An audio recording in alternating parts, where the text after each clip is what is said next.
project had wetlands. We will call to order the April 21st regular council meeting for the Logan Municipal Council. And we will start with our Pledge of Allegiance, and I will just lead from that pledge, and then we'll dive into our agenda.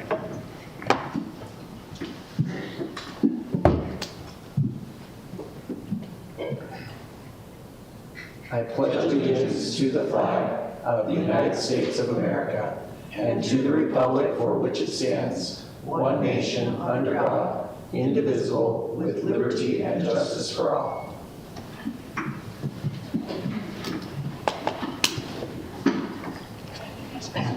As some of you may have noticed, our agenda looks a little bit different today. There's been some work into making it ADA compliant, and I was reading things on our agenda that maybe I've never read before. I did not realize that we are publicly broadcast onto Channel 17 until tonight. So you didn't know you've been on TV? I did not. I knew I've been on YouTube. Wow. I call myself a YouTuber to the kids in the neighborhood, but then when I tell them what YouTube channel, they don't think it's very cool.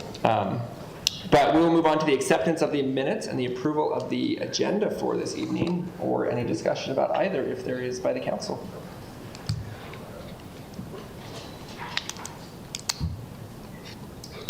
I move to accept the minutes. We have a motion. And approve. And approve the agenda. I will second that.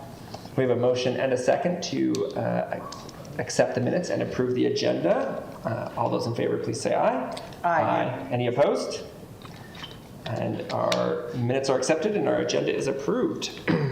Our 2026 regular meeting schedule is the first and third Tuesdays at 5:30 p.m. And our next meeting will be May 5th, 2026. Mike, do you want to say anything about the fact that we will have more meetings in May than normal at this? Sure, this is a good time to do so. Yeah, so in May we start our budget hearings, and they are every Tuesday in May. Is that? No, they're just the Well, second. the opposite Tuesdays of council. So we have meetings every Tuesday in May. So you're more than welcome to come to any or all budget meetings. Yeah, so we have our regular council meetings on the first and third Tuesdays, and on the second and fourth Tuesdays we will have budget hearings. So if you want more of city budgets, We did discuss having them on the same day, but that'd be a lot. that'd be a lot. That'd be a lot. So yeah, so we will also have those budget hearings throughout May, and then we'll approve the budget hopefully towards the end of June. At this point, the questions and comments for the council and mayor portion of our agenda. This is a time for any citizens in the audience who have questions, concerns, comments, or thoughts for the council or the mayor. You're welcome to approach the microphone, state your name and your city of residence, and please take 3 minutes or less, and keep your comments to something that is within the domain and purview of the council and or the mayor. And at this point, I'll open the microphone up, and the floor is the public's.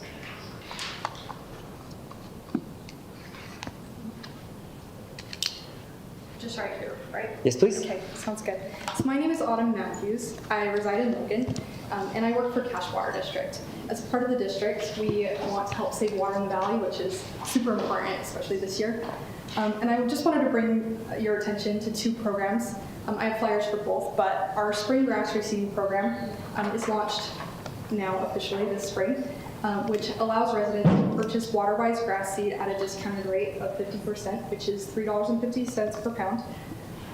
And it takes roughly about 6 to 7 pounds to reseed 1,000 square feet.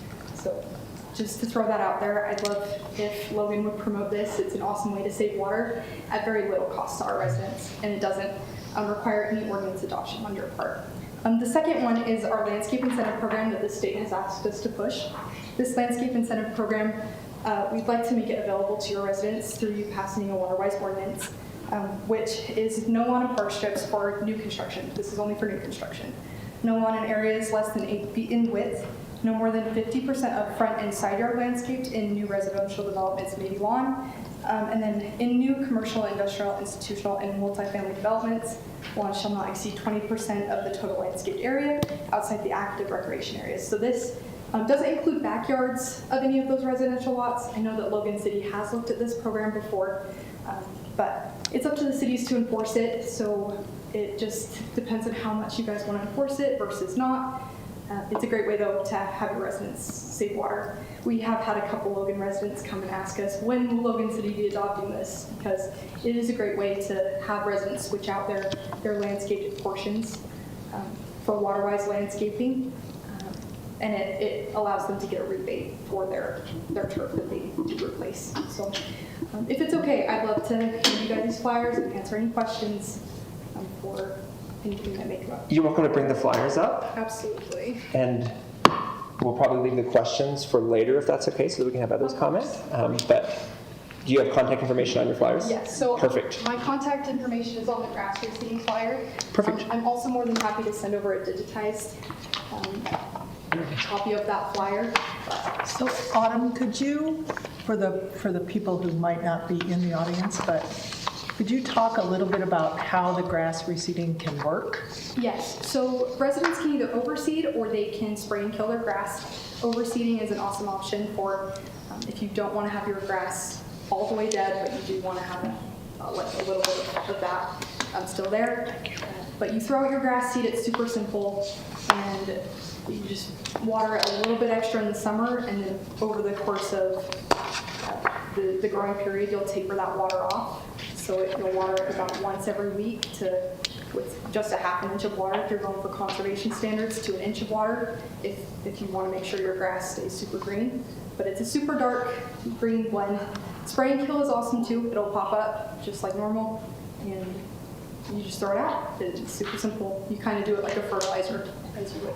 So, Perfect, thank you. yep, thank you. Thank you, Autumn. Thank you for your time. Thank you.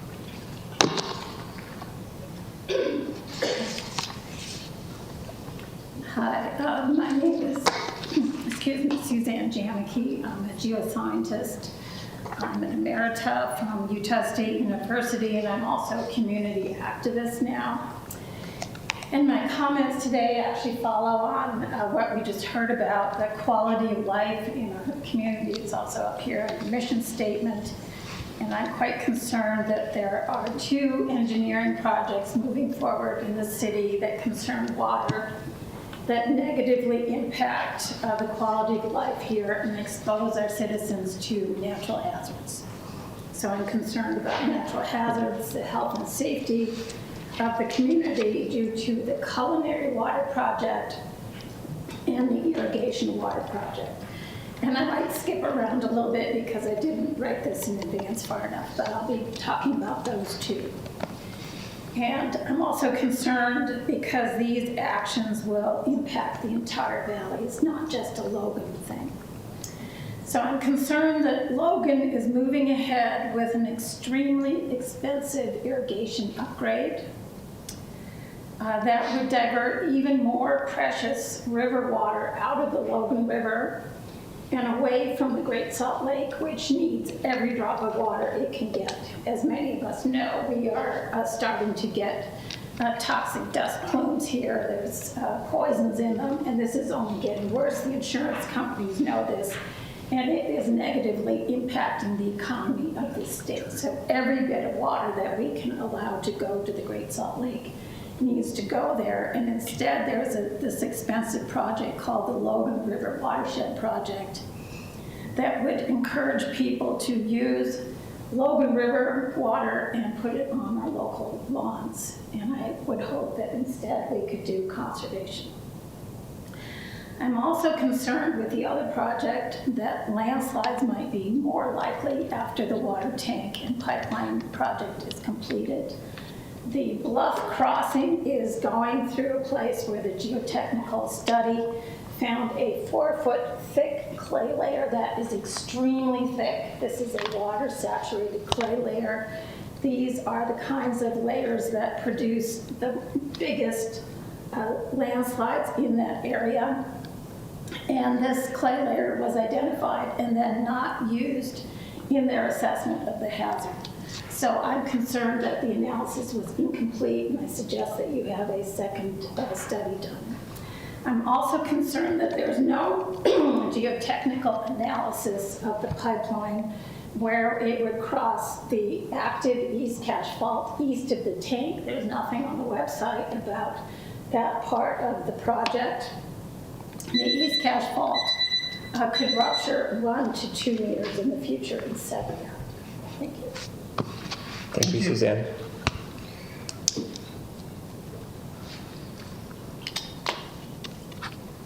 Seeing no one else, we will close our questions and comments.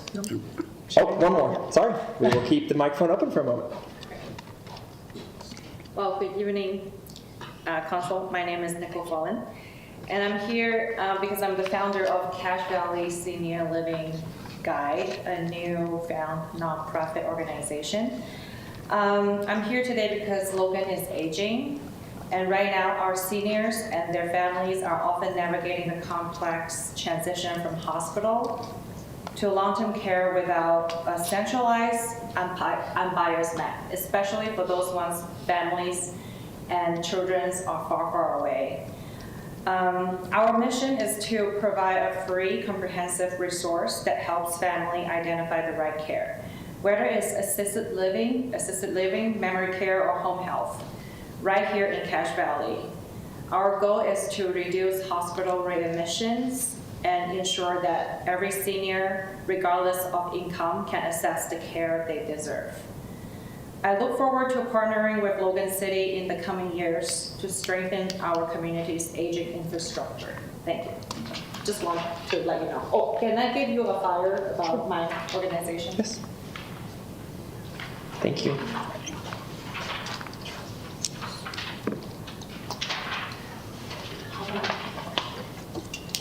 You can also email it if you don't have enough copies. I think I have been a copy. Just Thank you. let me know. Thank you. Thank you.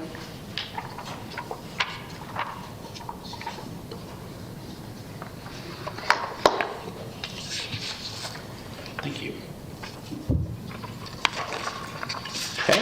Seeing no one else, we will close our question and comments for the mayor, and we will move on to our mayor and staff reports. Very good. Logan City proclaims Friday, April 24th, this week, Arbor and Bird Day. And so we're going to celebrate Arbor and Bird Day throughout the city by urging all of our citizens to get out and protect your trees, your woodlands, and birds, and to plant more trees. So the well-being of our present and future generations depend on us taking care of our resources, and trees and birds happen to fall into that. So we have proclaimed April 24th as Arbor and Bird Day in Logan. So kind of exciting. And we have lots of projects coming up this fall for planting trees. So not this week, unfortunately, but this fall. So got some great opportunities coming up. We'd also, We since better get our shovels. I know we better get your shovel sharpened. Yeah. Get your shovel sharpened and your backhoe greased. I just thought my back. I thought you were going to say I need my back greased. No. I don't own a backhoe. Yeah. So Neither do I. excited for that. But council last year requested better communication, and we've heard from our residents through the general plan that they would prefer better communication from our city. So we have hired a new public relations officer, and would like to introduce him today. So George, please come up. This is George Woodward. He is our new public relations specialist, and he has other duties as well too. So this is not his only responsibility. So. Hello, I'm happy to be here. My family and I moved here last July from Texas, where I retired after 30 years of active duty and civilian service in the Air Force, during which I did exactly what I'm doing here. So I have a lot of experience behind me. I'm excited to be here, and I'm excited to help the city communicate with its residents and talk about all the good things we're doing, and sometimes help people understand some of the things they don't like as well. Some things are necessary but not fun. So we'll help address those things. So will your other duties be new to you, or are they just complementary? Well, they involve some administrative support to the legal office. You know, if you work for the federal government, you're an expert in bureaucracy and administrative process. Ooh. I do have some. We're a bureaucracy. Well, yeah, that's reality. We all have to live with it. Yeah, yeah. With George's extensive background and the sheer number of people that he's worked with in departments, he will be an invaluable resource in creating this role and finding what really works for this position, so we can be as effective at communicating to our community as possible, and really get the word out on what's happening in the city, good or bad, and let people know what's happening. Yeah, so Good, well- very excited to have George on the team. Welcome. Thank you. Welcome. Thank you, George. Thank you, George. That's my report. Thank you, Mary Anderson. We'll move on to council business. First, we have a youth council program proposal from Shaylin Spangle. I believe there she is. Thank you, Shaylin. And we will give you, I think we gave you 5 minutes. Is that what we discussed? 5 to 7? That'll be plenty. Perfect. Go for it. Would it be all right if I give you guys the proposal? Of course, yes. Perfect. Would you like a copy as well? You came prepared. You say that like They've the already rest talked has already seen it. Thank you. Thank you so much.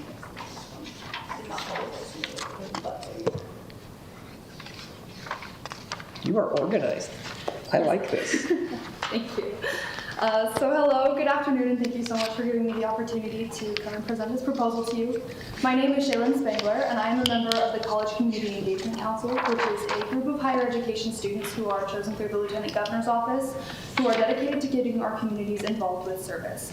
This year, each of us has a capstone project that we have the opportunity to go and work on with our communities. And this year my capstone project was to help reinstate the Logan City Youth Council, or to attempt to, and also help provide a platform where youth voices can be utilized to help serve our city. Logan City is an incredible place to live and to love. It has pockets of beautiful diversity and a base of individuals who care so much about our city and its well-being. However, our city does have some spots where representation is lacking and where voices haven't had the chance to shine. Youth voices are essential to the well-being of any city, and it matters even more as major changes are happening throughout our state, which can leave many students feeling powerless and overwhelmed. For many, Youth Council is the first taste of service, of leadership, and shows youth that they are capable of making a difference in their community. Without a city-supported youth council, an entire group of young people is left without a platform. Many of them lose an opportunity to learn to lead, to collaborate with local change makers, to build a love of service, and to discover their passions. Research on youth civic engagement consistently shows that early involvement in local government leads to higher rates of community participation, stronger leadership skills, and long-term interest in public service. When one student becomes engaged, it's proven that they influence others, and it creates a domino effect that strengthens the community from within. Restoring the Youth Council and getting youth engaged is about creating opportunities for lasting positive change by empowering the next generation of civic leaders. I've had the opportunity to work with the Logan City Youth Council for the last about semester and a half, getting to know them and getting to see the passion that they have. And it really pushed my primary objective for my capstone project, which has been to support the current Youth Council Club in preparing this proposal for you guys. The proposal outlines a path for reinstating the Youth Council, getting funding, and creating a structure that will prepare them for long-term impact. My goal has been to present a clear and realistic plan that will shows you guys the value of youth voices within the civic landscape. This proposal outlines a 4-year strategic plan to establish, grow, and sustain the Youth City Council, along with recommendations to address a couple of liability concerns, staffing requests for a part-time youth engagement coordinator, and a slight budget increase to help assist the Youth Council in carrying out their objectives and in the growth that they are hoping to see. Years 1 and 2 focus on establishment, growth, and identity, and then years 3 and 4 on impact, sustainability, and then legacy. In reopening the doors for students to get involved in their city, we give them the chance to help themselves become more confident and in the impact that they can make in our world. So we respectfully request that the City Council approves the reinstatement of the Youth City Council as an official city advisory body, authorizes the creation of a part-time youth engagement coordinator position, and then improves the slight budget increase for the YCC programming. It's an investment in our future and in our community, and with this plan, a coordinator, and the financial support, I believe that the Youth City Council can become a program that strengthens youth civic presence for years to come. Thank you so much. Are there any questions? Sorry, I flew fast. Shaylin, why don't you tell us about your experience in City Council when you were younger? Because I remember you told us a little bit about it. I was the mayor of my youth city council my junior year, and then the mayor pro tem my senior year. And it was one of the coolest experiences to get to have hands-on experience, or hands-on engagement with groups of individuals who I never would have gotten to meet otherwise. We worked a lot with the veterans in during October and November to prepare a service project for the cemetery. I'm from West Point, about an hour and a half south. And so we would work with the veterans in our city to do that. We would help plan parts of the parade. We would help run booths at the 4th of July celebrations. And we also were in charge of doing like the Easter egg hunt, where we got to really interact with young families and get to have that hands-on impact. I also instated a legacy project for repainting the crosswalk lines in my city, because that was something that I was really, really passionate about. Of like, these are not painted, and that I found it to be a security risk, and so it was something that I went and I talked to our mayor about, and I was like, hey, can we work on this? And now that's something that the city council continues to work on for now 4 years after that. So it's just really, really cool to get the opportunity to be with other youth leaders who care and also get to make an impact on our community in any way that you can. Thank you. Did I hear a question over here before? No, I'm. She did. Nope. I did. How's this different than the youth program that we're running right now? Ernesto, you've been kind of spearheading that. She knows a little bit about it. I'm actually gonna let her kind of. So currently the Youth City Council is a club through Logan High School, which limits the scope of participation to just students who are there. Rather than being able to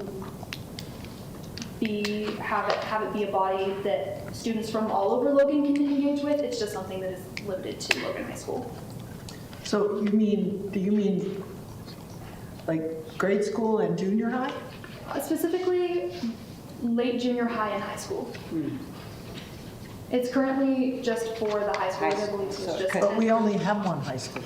But it could also be for middle school. Yeah, it could be for middle school. And I also know we have a lot of high school age students in our community who go to high schools that are not Logan High. And there's Intech, And there's also Intech and Fast Forward. Right.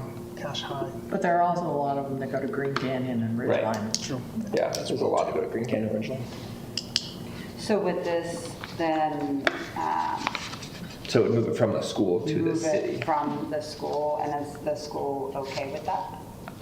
Well, that's part of the finding out. That's the $1 million question tonight. Yeah. There hasn't been any pushback from the communication that I have had with it. It seems like it would be something that if this were to be approved, then it would be something that we would work towards after and see if there is anything that would prohibit that, or if it would be something that would just be an easy switch. And you mentioned a couple of times reinstating, so we formerly had one, and if so, That when? was city housed? I don't think so. I think it was the same as it is currently. That's a Yeah. Craig answer. I want a Rich answer, yes or no. No, as far as I know, we've never had one in the See, my city. understanding was that it was not a city-owned. No, the city runs. Parks Department, did the Parks Department run it many years ago, kind of? Oh, okay. I mean, it wasn't really it was just mostly the same, but run by the Parks Department. Okay, so this is really So- more instating. Well, Russ is Okay. back there. He could answer that. He did. He went- He's nodding. You gave us that. Okay. And then, so in addition to moving it from the high school to be city, I mean, it's already Housed under the city organization. housed under, yeah. I the mean, city. it's not, it's housed by, it's school right now, but. Yeah. So in addition, so the main request budgetarily is the $500 Well, request. and a part-time staff. I'd say the $500 is an easy ask, the part-time The staff. part-time staff is different. Well, that's that was the part that I kept, because it said in a couple of places, so we're requesting this increase. You seem to be prioritizing the $500 increase, but can you tell us more about this request for the I mean, it's the part-time? first one on there. Yeah, on the front it is, on the back it's different, on the budget okay. line item. For that one, it would be discussed, of course, if it were to move from the school to being underneath the city, not the school. But in order to not put more work onto Ernesto, who's currently kind of He's got nothing to overseeing do. it, there would be somebody who would work to just do, making sure that they have like a coordinator for reaching out to the warming center if they were doing projects like that, who would attend all of their meetings and be like the adult who's over them and just making sure that everything's there. As to my understanding and from what I've researched and understood through my experiences in youth council and talking to, I did a lot of research with other youth councils throughout the state, finding out how they kind of go about their programs. It would just be for specifically like the times for the youth council. So meetings, emailing, making sure the coordination is happening, and then if there's any like small extra things, then. Yeah, I would assume it would not be a full 20 hours a week year round to run a youth council. And in other municipalities, is this part-time position solely working with the youth city council, or do they have Is it part of other another job? responsibility, or is it Yeah. rolled into a position that has other Yeah, responsibilities? that is up to us to.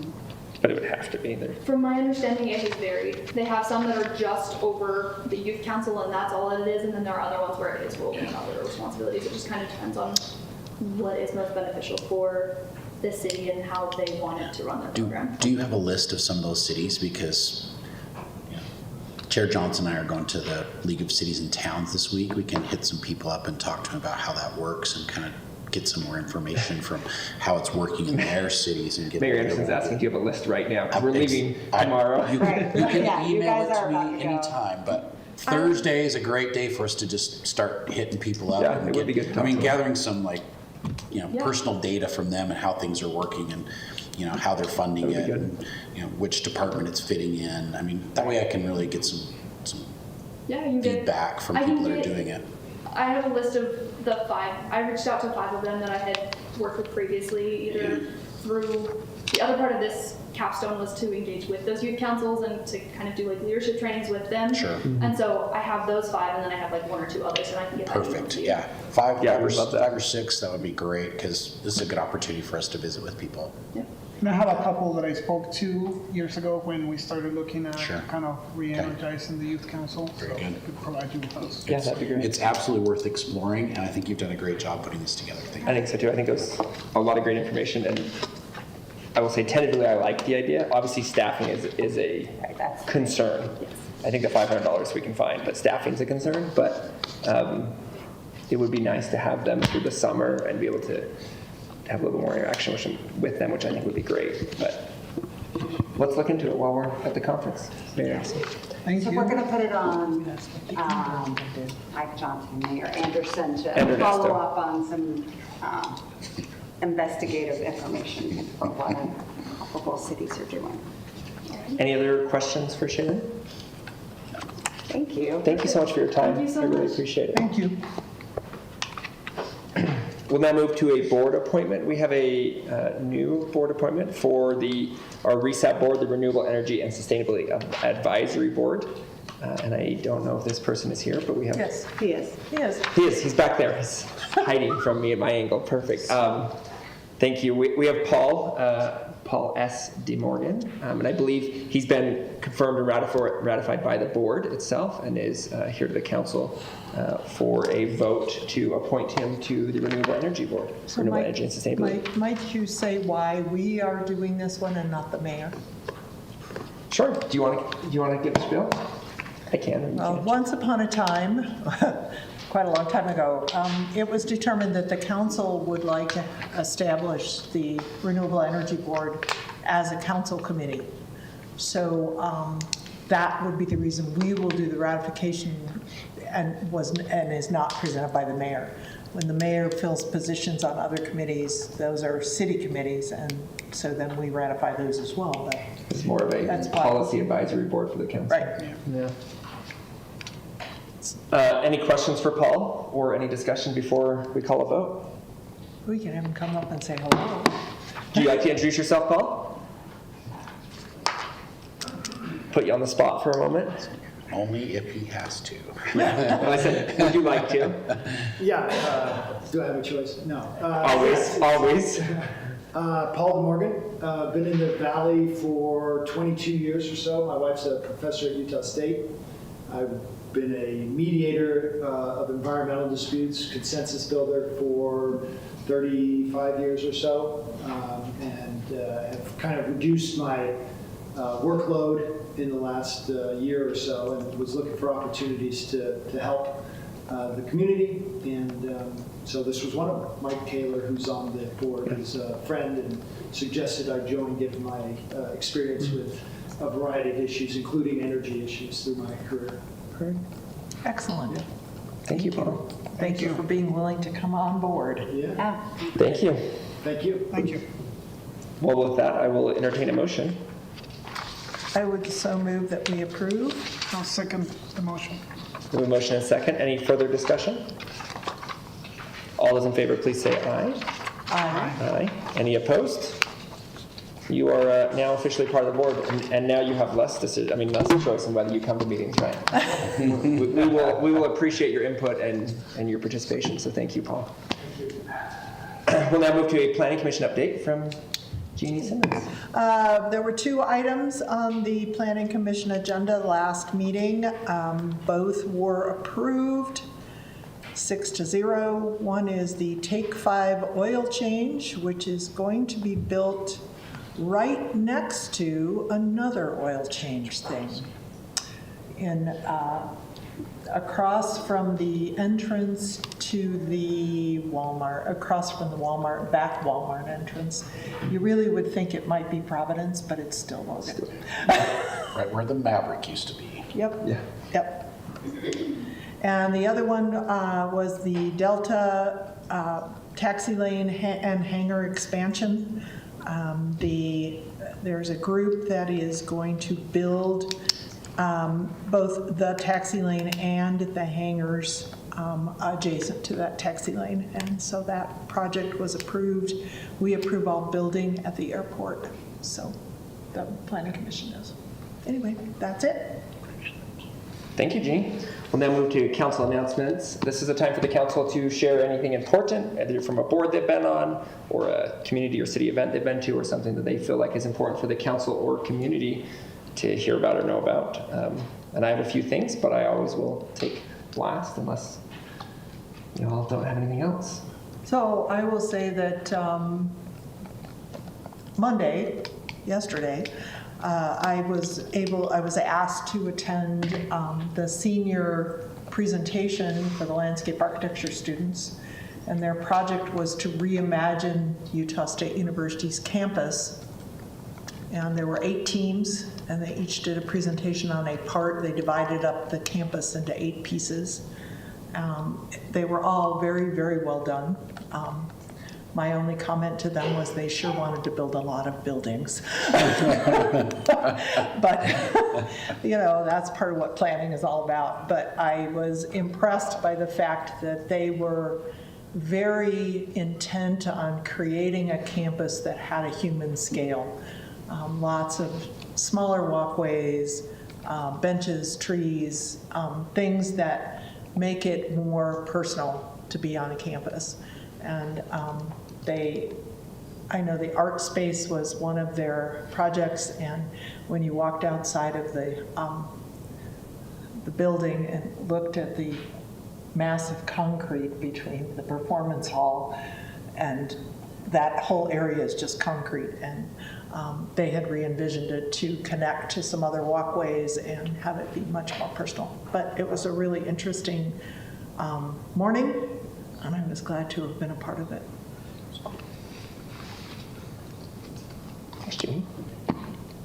I attended my first forestry advisory board meeting on April 8th.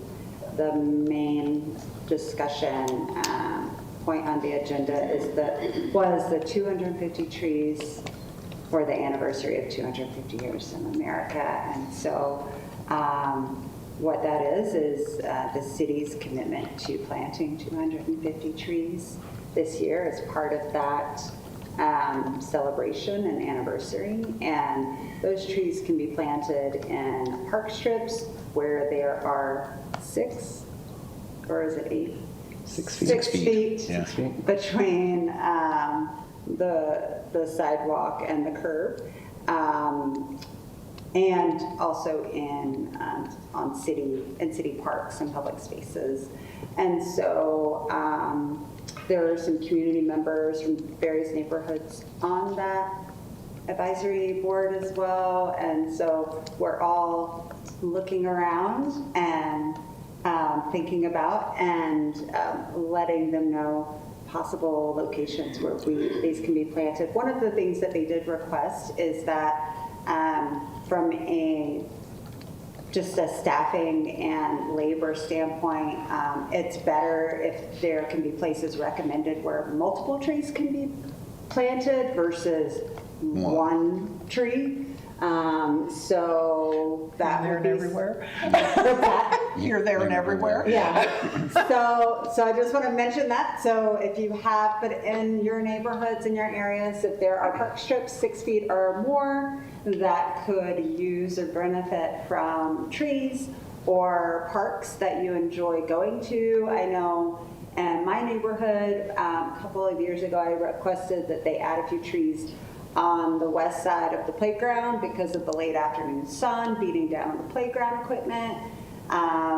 Things like that. They're open to ideas. They want ideas and input, so feel free to send those to you, and you'll take them to the board. to me. And I can pass them along.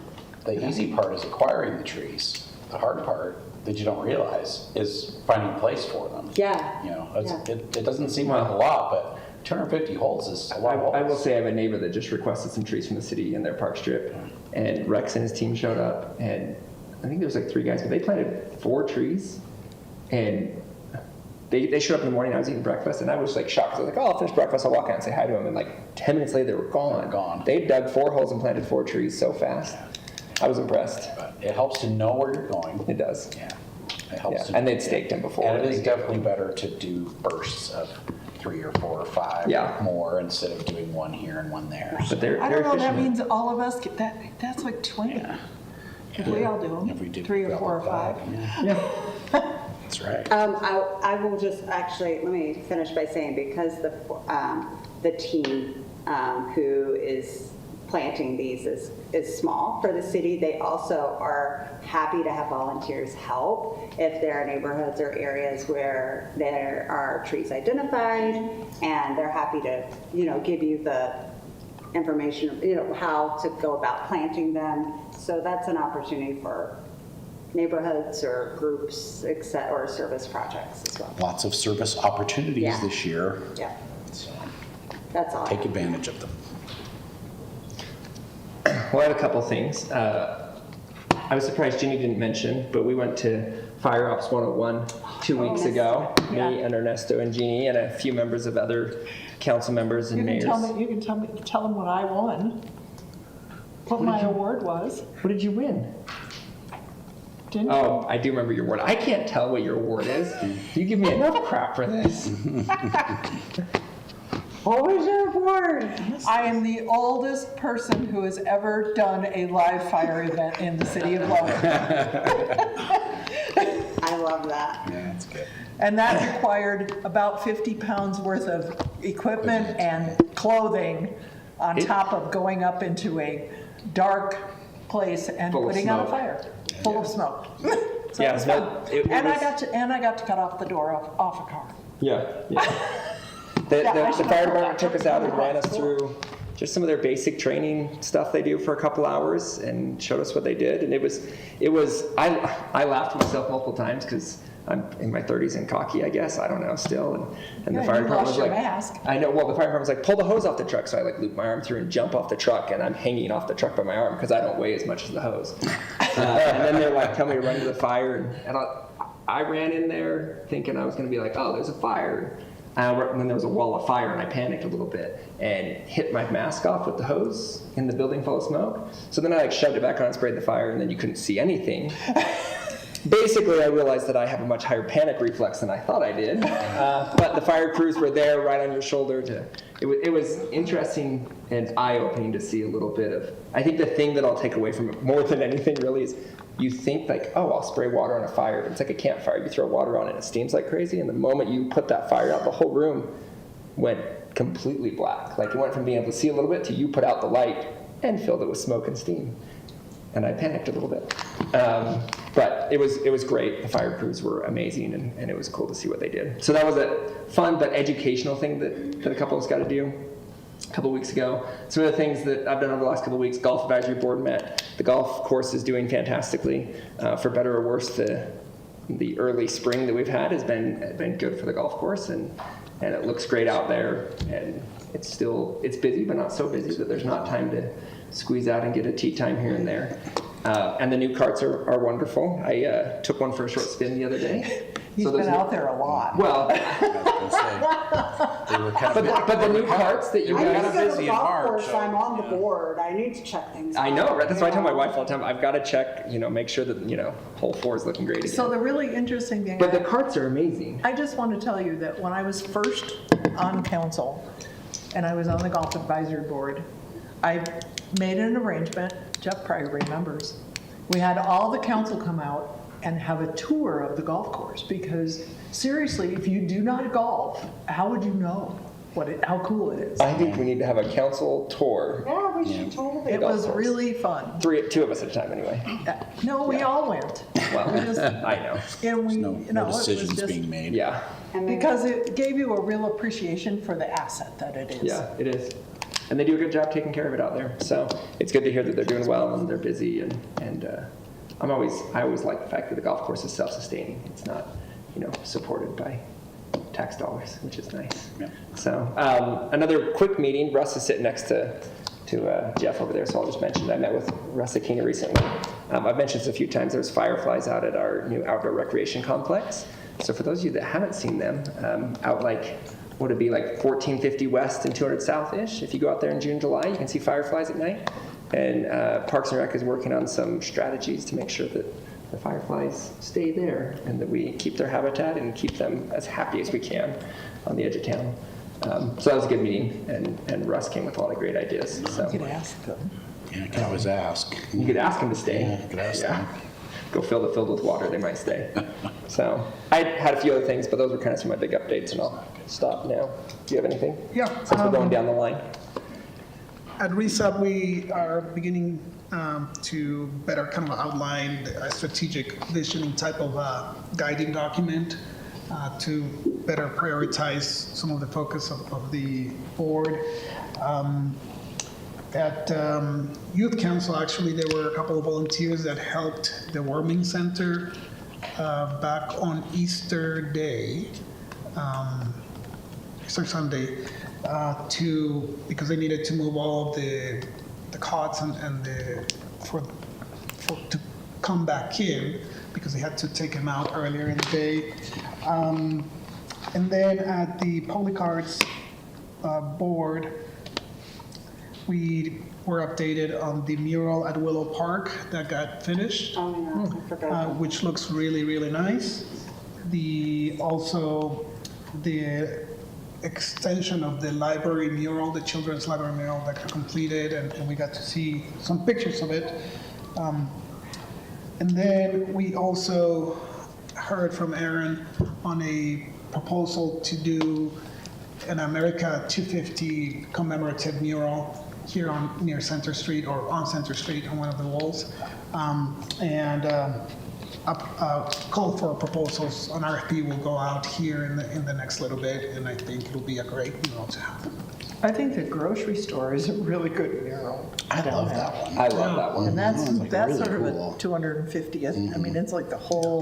They're trying to come up with an idea that doesn't conflict with that one, because Yeah. that one's really unique. I mean, Yeah. just don't want to duplicate it. So Yeah. I think the total amount that we're putting out there for the work will attract some really interesting proposals. Yeah, so excited about that. And I think too that Aaron was going to send out those who have applied or created murals previously for other, so hope and to have some awareness of what else we have already. Yeah. Subject matters, and so that we do have variety, but it's with that 250th anniversary. Yeah, I agree.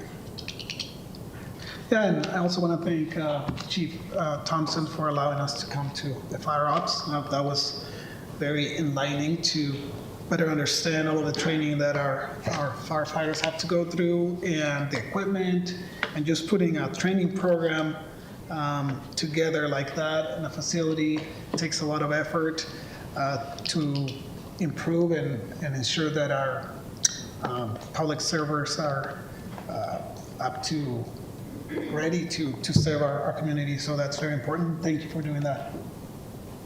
And their willingness to put up with our ineptitude. Yeah. Well, and we did have to sign the waiver at the beginning, right? So to be part of that training. So thank you. Well, that concludes our council business. We'll move on to our action items for tonight. And I think, Russ, are you taking over this first one for us? I am. Perfect. So we'll move on to our Resolution 26-10, which is our CBDG Annual Action Plan. Good evening, Council. Thank you, Russ. I am filling in for Amanda tonight and going over the annual action plan for year 2026 Community Development Block Grant. Just a brief recap. 36% of our award, $576,000, is for ADA ramps. So that's the largest portion, nearly $200,000. Community needs comes in at about 15%. So some bus stop murals, senior nutrition totals just over $80,000. And then housing, land acquisition at $130,000, and then some Sunshine Terrace residential rehab at just under $30,000. Administration totals about 20% at just over $100,000. The questions last time mainly revolved around the land acquisition and taxation. We have some answers for that. So since they are a nonprofit organization, the land will not be taxed, but the homeowner will be taxed based on the structure. So when you receive your property taxes, it's broken into two categories. There's a land value and a home value or structure value. So the land value would not be taxed because of the nonprofit status. The other stuff, happy to go over or just answer any questions at this point. Any questions for Russ before we open up for public comment? Seeing none, this is a public hearing. So any members of the public who have any comments on Resolution 26-10 are welcome to come to the microphone, state your name, city of residence, and take 3 minutes or less. And the time is now the public's. Seeing no mad rush for the microphone, we will close the public hearing and bring it back to the council for further discussion, or I'll entertain a motion. I move we approve Resolution 26-10. Second. Any further comments or questions before we vote? Seeing none, all those in favor of approving Resolution 26-10 as presented, please say aye. Aye. Any opposed? Resolution 2610 passes. Thank you, Russ. And we'll move on to Russ again. And we'll take you to probably our big one for the night, our general plan, Resolution 2609. Yes, thank you, Mr. Chair. So the general plan, I'm going to give a quick kind of recap, and then we have Cody Ferguson, our lead consultant, on the phone tonight. So he'll be available for questions, comments. And so yeah, this has been about 16 months. We've conducted numerous workshops, stakeholder meetings, interviews, gathered over 300 survey responses. We've done a lot of public outreach over these 16 months. We've gone over several drafts and had numerous revisions. The draft that is in the packet went through Planning Commission about 3 weeks ago, and they had suggestions for changes. We talked extensively about 4th North and what maybe possible changes could be made to the future land use plan on that corridor. There were a few options there shown, and that's the general plan. So it's a framework plan, it's a vision plan. This is not law or code, but it helps to shape future law and code. So having said that, Cody, are you on the line and available to make some comments and talk just a little bit more about the plan? Sure. Yeah, can you guys hear me okay? Yes, sir. Yeah, thank you, Russ. And I'm happy to be here tonight, Mr. Mayor, members of the Municipal Council. Yeah, I think, you guys have seen the draft. You've been part of a workshop. We've had countless, as Russ said, I shouldn't say countless, we had many workshops and many opportunities to work this plan draft over with the public and take in comments. The one thing I will just point out about the plan that you have in front of you meets all statutory requirements of the state of Utah, including the required elements that the state requires, the moderate income housing plan update, water use and preservation element, and addresses transportation connectivity. As Russ said, the plan is not regulatory, but it's the foundation upon which regulations are based. And so, the next step will be to take the vision and the goals and the recommendations, and then to start to translate those into actions to achieve the vision that was identified and articulated through the public process and put into the plan, including updating zoning. So I think with that, I will just turn it over back to you guys. If you have questions, I'm available and happy to answer anything I can answer.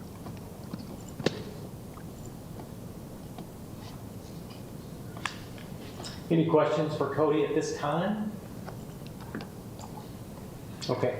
Other than I hope he speaks a little more slowly. Couldn't hear. Because I don't know that everybody could get everything. Yeah. Okay. Thanks, Cody. Stay on the line. There may be questions after the public hearing. Okay.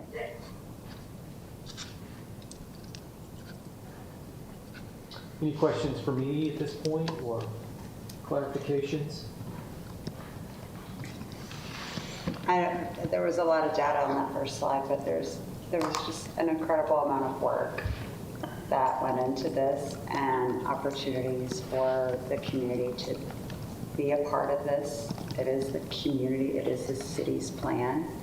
And so I really appreciate all of the work and time that has gone into this from Cody and his team. They've really been great to work with, and your team. So I would just, if you haven't heard of this plan before today, you've been maybe under a rock because I feel like if there's one initiative that City of Logan has done everything it can to get folks involved and engaged and provide input, I think and that's really credit also to Cody and his team to, facilitate that. So. They really did a lot to create a lot of opportunities for people to engage in different ways, not just one way. Lots and lots of different ways to engage. So I felt like they did a really good job with that. So. And Russ and your staff as well. How many neighborhood meetings I've been to when your entire staff has been there until 8:30, 9 o'clock at night. So thank you. Any further questions for Russ before we take public comment? I have one question. The draft has, this is half a question for you, Jeannie. The draft has the future land use plan as drafted here. Are you happy with? There are some alternatives we're going to talk about. I know. Do you want to talk about that after public comment? Or do you want to talk about that now? Russ, what do you think? I don't know exactly. Yeah, I'm happy to go over these again. So last time I showed 3 options for the 4th North Corridor. First is the base option, which you see here, which is the high density and the medium density behind. So high density is the darker, almost maroon color, and then the orange is the medium density. This is an option that keeps the higher density at the 2 traffic lights on 600 East and 200 East, and would also allow for mixed use to create kind of a node option. And then the medium density for the middle blocks in between, And then it allows for more of a step down to the north and the south. The key with this option is the density along 4th North has to be high enough to incentivize and realize redevelopment. Because when a developer comes in and has to, buy 4 homes, demolish the homes, and then rebuild, he needs enough density to do so. But with our land use designations, there's some flexibility. So this just sets out some ranges. And these designations do not directly reflect a zone district. So for example, the lighter yellow will likely have 3 or 4 zoning districts. Right now we have NR2, NR4, NR6. We may change those a little bit, but there'll be multiple zoning districts. So it's the same for the medium and the high. So I think if the zoning district for those middle areas is somewhere between 20 and 30 units per acre, that will be enough to actually spark redevelopment. And so I think this plan could realize a redeveloped corridor. It also gives us the flexibility to create maybe 1, 2, or 3 mixed-use zones. Or it also allows us to look at an overlay in the future and apply an overlay to the zoning map. So what's C? C is that. C is saying it should be done in an overlay. Yeah. With the base zone. Because as I said at the last meeting, I believe that this is a gateway to both Utah State University and Logan Canyon. And as it redevelops, we need to do the best possible job we can because we're only going to get it once, and that's a 50-year decision. And so I really feel like it's a prime spot for redevelopment, but it also needs to be thoughtfully done. And as I told a student yesterday when she talked about mixed use, I think sometimes I am not opposed to mixed use, but I want us to be careful how it's all in the definition. And so I think that we have to, if we designate it as a planning area, we can more carefully consider how we want that mixed use to end up looking. Not visually so much as looking, what's the right word for it? I don't know, but conceptually, I guess. Yeah, the overlay can deal with more of the design features, maybe it's materials, maybe it's form, and then the base zone would have the density and those kind of things. So yeah, you can certainly tackle the issue in that manner.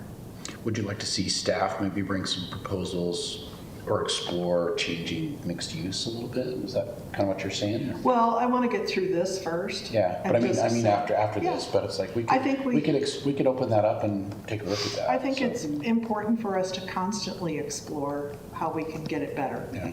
Because we've certainly been able to. We'll be looking at a lot of our zoning. I feel like I've heard that from you a couple times, Jeannie, for sure. It's like, yeah, let's open it up and take a look at it, see if we can redefine that so it fits more what we're looking for. So. Right, I think that's critically important for us, as much as we possibly can. We are limited somewhat by what the state will let us do. If we're approving this tonight, but we decide to go with option B or C, can we approve it with that change? Or would it need to come back in 2 weeks to change out the flow? So there's 2 options. You can vote and approve it tonight, contingent upon any changes that you recommend. Or we can take the list of changes, package this up, and bring back the complete final draft, which you would vote upon in 2 weeks. Are there other changes that we need to know about? So yeah, let me go through that list really quick. The Planning Commission list, and this was gone over last meeting, but. And there was that one other piece that we changed the future land use plan for that was on South Main. Yes. So here's Planning Commission changes. I'll start from the bottom and the FLUP North Corridor, as well as that South Highway 89 LeGrand Street, red to green. And some of these are typos. There was a typo on page 136. We added a couple of words to Logan River System, conservation efforts. We added some community design for dark sky friendly policies, community design for summer tourism specific to senior citizens. Can you explain that one just a little bit more when you get done?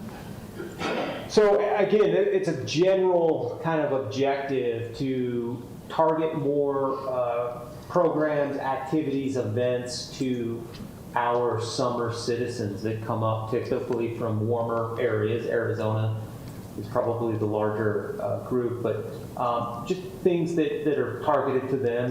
Maybe there's downtown programming at the plaza. But we just thought it should be mentioned here because they're a pretty large part of our population for 3 months during the summer.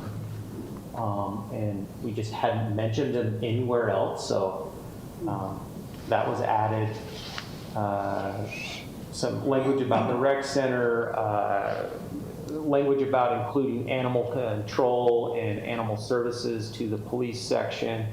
And then there was a mapping error for Denzel Stewart Nature Park. It should be a green rather than a purple color.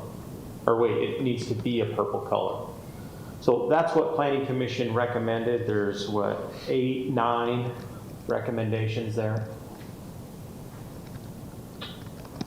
So do we prefer to have these adjustments as well as if we want to determine an A, B, or C on the 4th North or vote on it?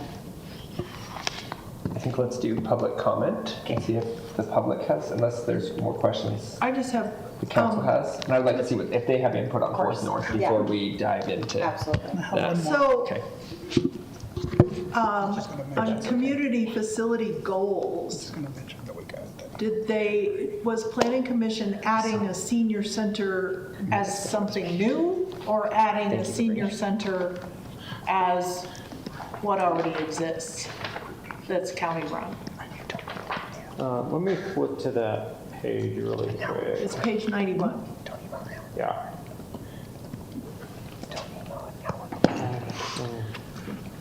So I think it was just under that administration first page where there's those bullet points. And Add an additional bullet point for the senior center there. I think the county has an interesting recommendation for future senior citizen centers, not just single in the future, so. Well, it's we're probably big enough to warrant having more than one. Yeah. So I think there's It sounds like it's more about a good- acknowledgement of. there's been a good discussion of expanding that.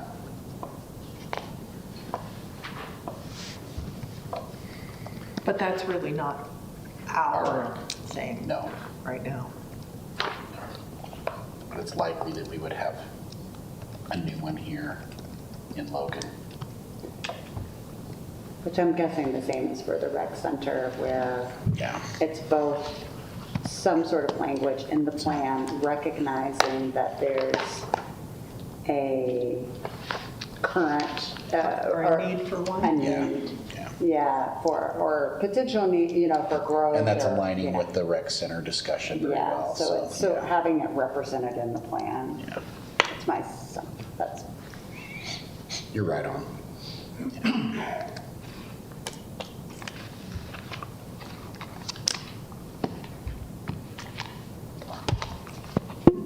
And since We we're stop. about to go to public comment, I Yes. just want to go ahead and recognize that we did get an email from Hillary, who is advocating for some rewarding of a paragraph regarding the North Logan River, or the Little Logan River, sorry, the north branch of the Logan River. And it's a change for, proposed change for page 108. I don't know if you want me to read it, Russ, or? I think he was included as well. We made changes to page 108 after our neighborhood meeting and the second draft that included the north branch of the Logan River. It used to say historic canals. Hillary made a similar comment at that meeting. And I feel like the changes that we made at that second draft address those, in my opinion. I agree.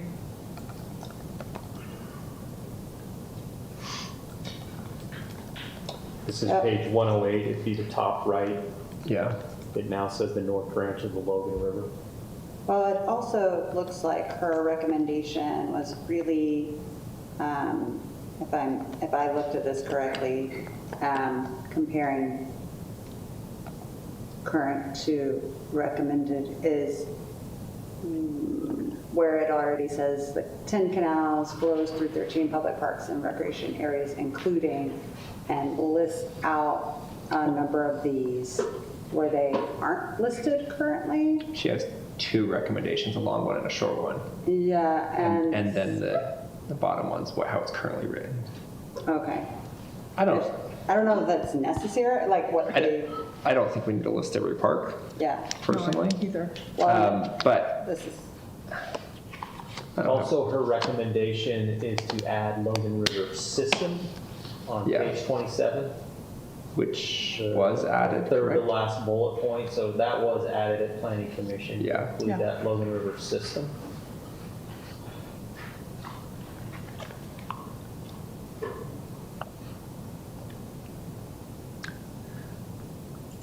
Can I go back? Cody, are you still there? I don't have a problem with it. Yep. It's 13 parks. instead of Could several you, parks. could you talk Yeah. a little bit about the role of community facility goals in the Logan City general plan in terms of, is it I'm having a little challenge with adding the rec center other than we want to, I mean, it's a county-wide effort to have a rec center, not necessarily just a Logan City effort. And the senior center is much the same, and so I don't know whether it fits as a goal or is it just a resource? So I'm a little confused about that. And I have some question about community design. If we're adding specific to one population group, we haven't added anything specific to the students that are here in the general plan. So I don't know why we would target one specific population group. So, Jeannie, the goals that for each of the elements or each of the chapters, so community facilities and infrastructure, for instance, those essentially were derived through the process from things that we heard during our initial reconnaissance, stakeholder meetings, community surveys, workshops, etc., and then the visioning workshop. And so, even though something like a community facility that may actually ultimately be developed in conjunction with other partners, whether it's the county or other municipalities that might contribute to it, or in some case, partnerships with governmental entities.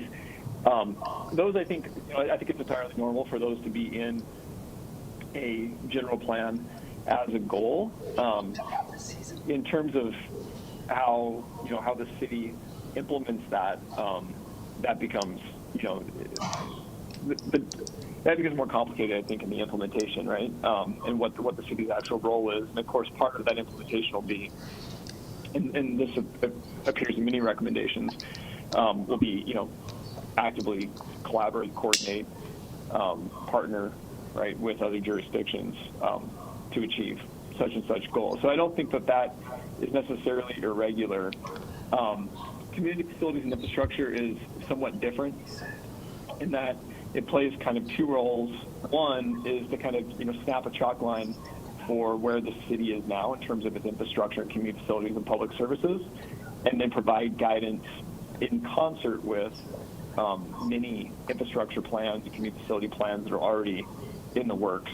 Some of which are, at the municipal level or some at state DOT and county level, to provide services to the residents within the city.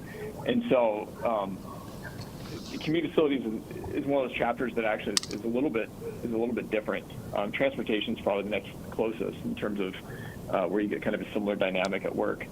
So I don't think it's irregular, to call out the specific things. I think in terms of community facilities and public services, the need for a recreation center surfaced, kind of rose to the top multiple times throughout the community engagement process. In terms of, identifying specific actions specific to one group of people, I don't think that is necessarily irregular, and it really is kind of up to the city and the community how it deals with that, right? So Logan, obviously, is it's a town that has a large university presence and influence. Considerations for how that important portion of the population in Logan, how they live, access to housing, impacts on transportation, all of those things. That should have a place in the plan. But just because we call out, for instance, services to seniors and building a senior center or any one group doesn't necessarily necessitate calling out or having an equal amount of time or recommendations to another group or other groups to balance it. I don't know that. I think it has more to do with kind of like where do we see the needs lying, right? And I would say that, and I think somebody, maybe Mayor Anderson brought it up, if I heard right.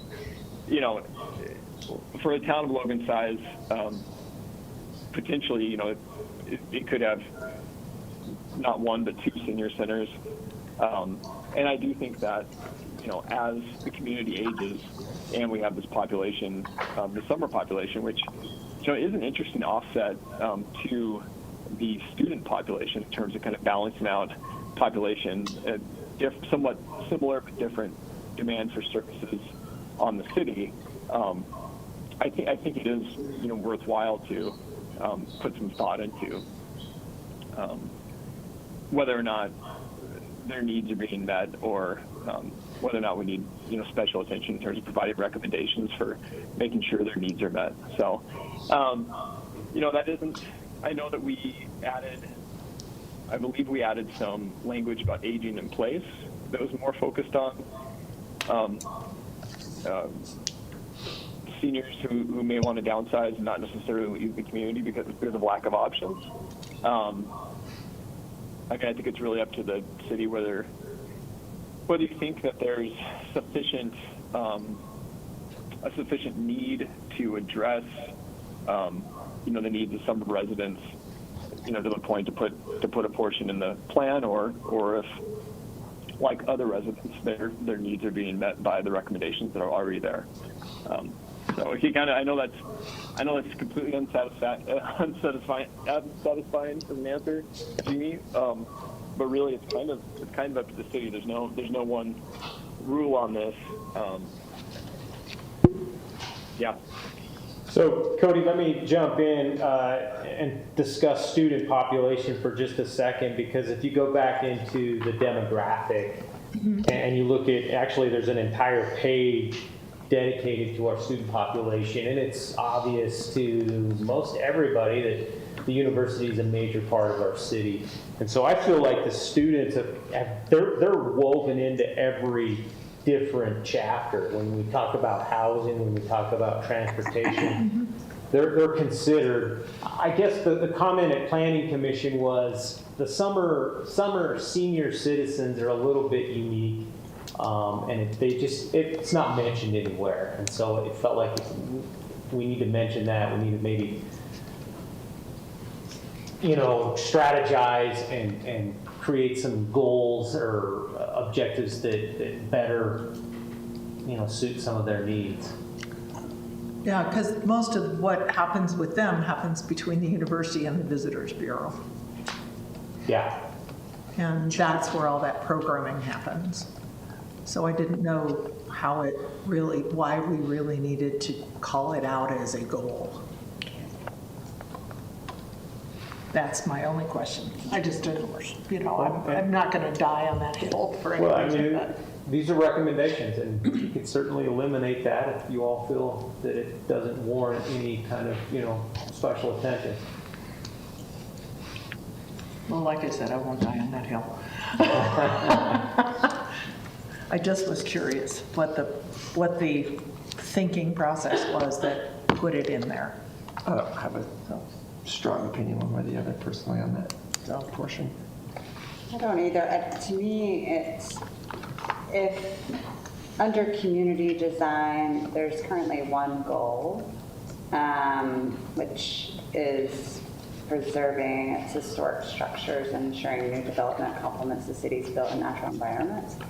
And so I don't know if there was a lot of discussion and interest around more summer tourism more broadly as a, from a goal standpoint, summer citizens being a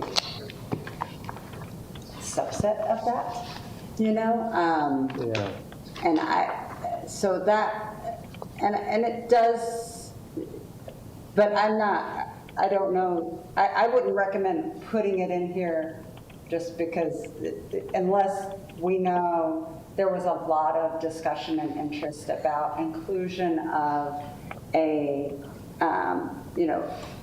as part of community design, that we have an interest in supporting summer tourism and thinking about that in some strategic way or ways as a city. So, and again, I think with summer citizens being a subset of that.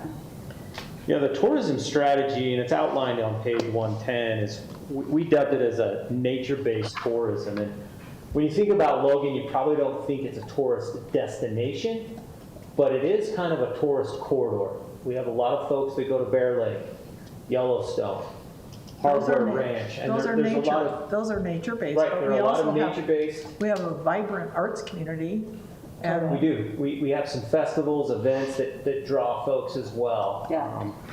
And I think there is some desire, and there has been, I think if there were a loss of some of the summer programs and things that draw people here, that would be viewed as a real loss too. But my concern is just, I don't know if we should be at this point adding into this goals a community design around an interest in summer tourism, if that has not, over the last, 18 months, 2 years, if that has not been a thread that's been coming through discussions from our citizens and through us, then at this point, is that real, it doesn't seem to be something substantial enough that we should be adding that.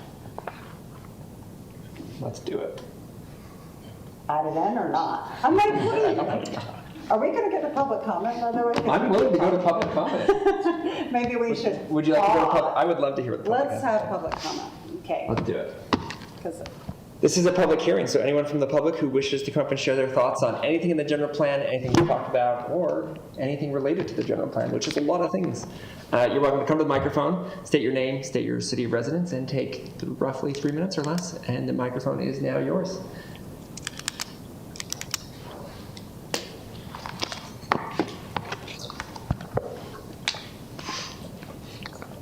I gave them roughly 3 minutes because we've taken way longer than our allotted time tonight, so might as well.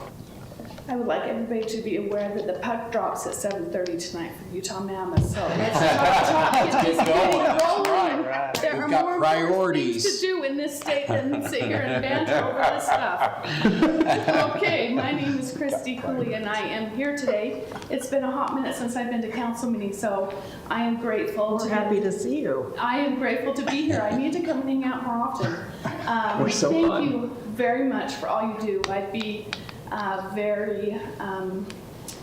sad or discouraged with myself if I didn't give my gratitude for all you do. I have served on a similar board as you all have, and I know there are many, many, many, many hours that you put in on behalf that we are not aware of. I am here today to give my thanks for your acknowledgement about our little tiny area on the map going from commercial to green, which is open space. I was thinking earlier today as I actually walked down the hall to pay my utility bill, and I thought, wow, 45 years ago, it was Mayor Nichols and Newell Danes who made the decision to change our neighborhood from a beautiful farmland into a neighborhood. And how 45 years ago they probably thought, oh, this is a brilliant idea, we love it, let's bring in a neighborhood. Well, 45 years later, we don't realize the impact of that decision. So I like what you said earlier, Jeannie, about how this decision is once, you gotta make this decision for 50 years. And had we could re-roll that and go back 50 years ago, we probably wouldn't make Country Manor a neighborhood because we know we're gonna flood. So we're grateful that you're taking the initiative to realize that any kind of green space that we can protect around our neighborhood is only gonna mitigate future flooding. I've already had to call Paul once this year, and we're not even in flood season, we're in drought season, and I've already had to call him once because this exact property that you're talking about has flooded twice already. Once had probably about 2 feet of water in it. So it's gonna flood, and so we're just grateful, very, very grateful. I tried to look it up on the map and I couldn't see it because it's so teeny, but I'm grateful to see it on your map tonight that it is switching over, and we're very grateful that you recognize that issue and that you're really trying hard to preserve the integrity of not only our neighborhood, but the Gateway Corridor. As I agree with the 4th North issue, when you come into Logan, it's such a beautiful vista right there. If you look past Walmart and all the stuff that's around there, you can see the beautiful mountains and just realize how beautiful of a valley that we live in. And I'm just grateful that hopefully over the next 50 years that will indeed stay open space so that we can keep that beautiful vista as well as to keep the integrity of our neighborhood for being paved and asphalt.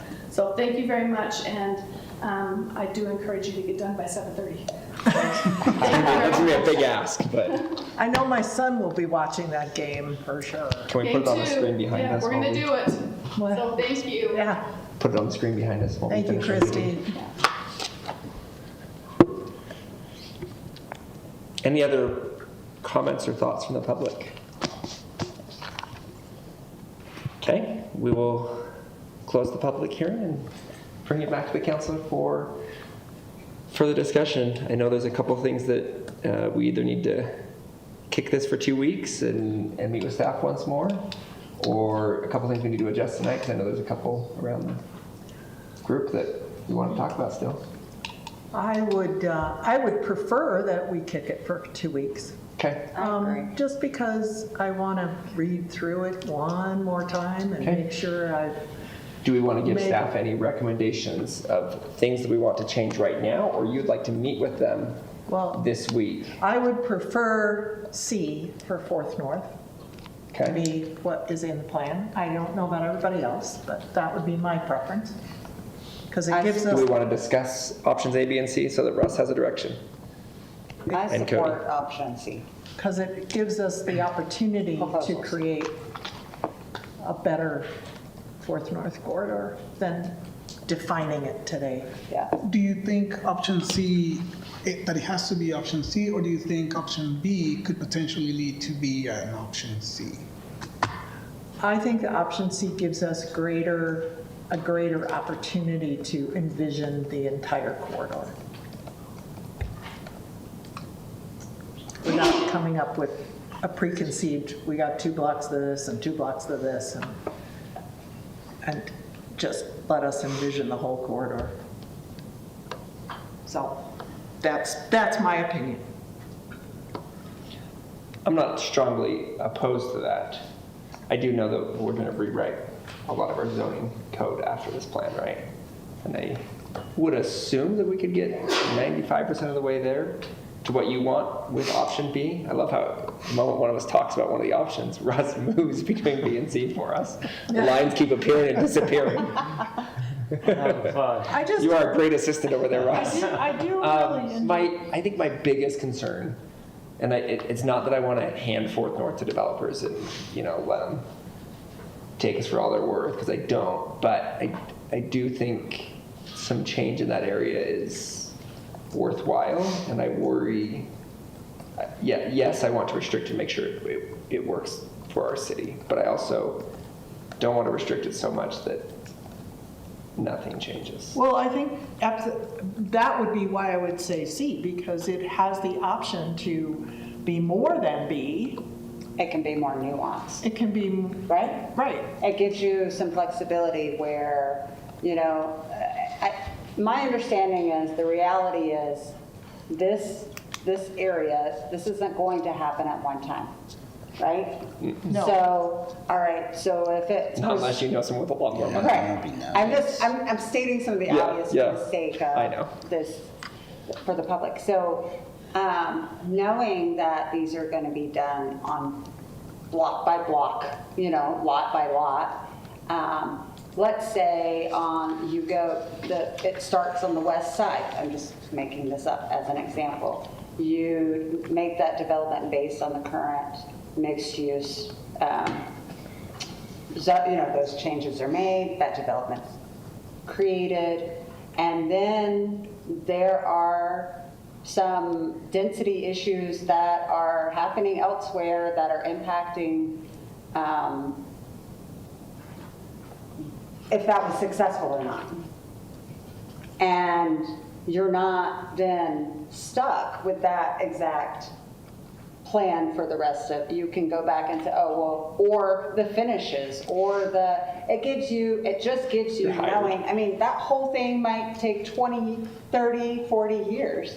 And how you think about each of those may change once each of those are developed. Is that not your Russ, give me your pros argument? and cons on C versus B. Give me your expert. Yeah, honestly, opinion. Either way is fine. C is going to require a little bit more effort to craft that overlay language, that overlay regulation. But I don't think we're in a hurry to adopt a zone change on this corridor. Do you worry the overlay might be too restrictive? That's what I was thinking. Is it discouraging Is development? it going to discourage it? Yeah, I don't It want it to all depends on discourage. how it's crafted and how it's adopted. It could be discouraging, it could be too restrictive. And that will have to be debated, because ultimately, I think we want to encourage redevelopment. But to Jeannie's point, we don't want to make regrets that we have to live with for 50 years, because when you develop something, it sits there, So, that's a debate we'll have to have. But the overlay, again, can look at form and material and more aesthetic. And then this can establish a base density to where a developer can say, look, I can yield 30 units per acre. I think I'm going to be able to make this work, and then we'll figure out if it's red brick or yellow brick. Well, and we can also. And not a brick veneer. Or gray brick. Not a veneer, it's a solid, thick brick. And I think we can also do things like rear loading or encourage underground parking, or, we can create some quote unquote incentives that might not be written into the specific code today, that I think could be valuable in the long term for this corridor.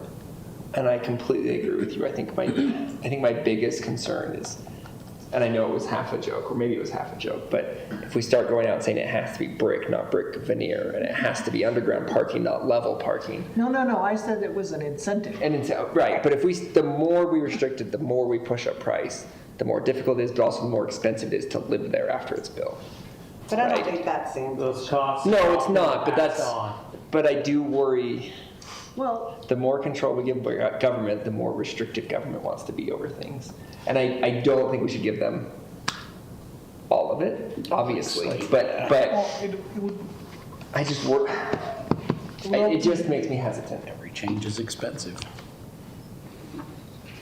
Because it needs to be affordable to live in. It needs to be affordable to build, but it also needs to be affordable to live in after it's built.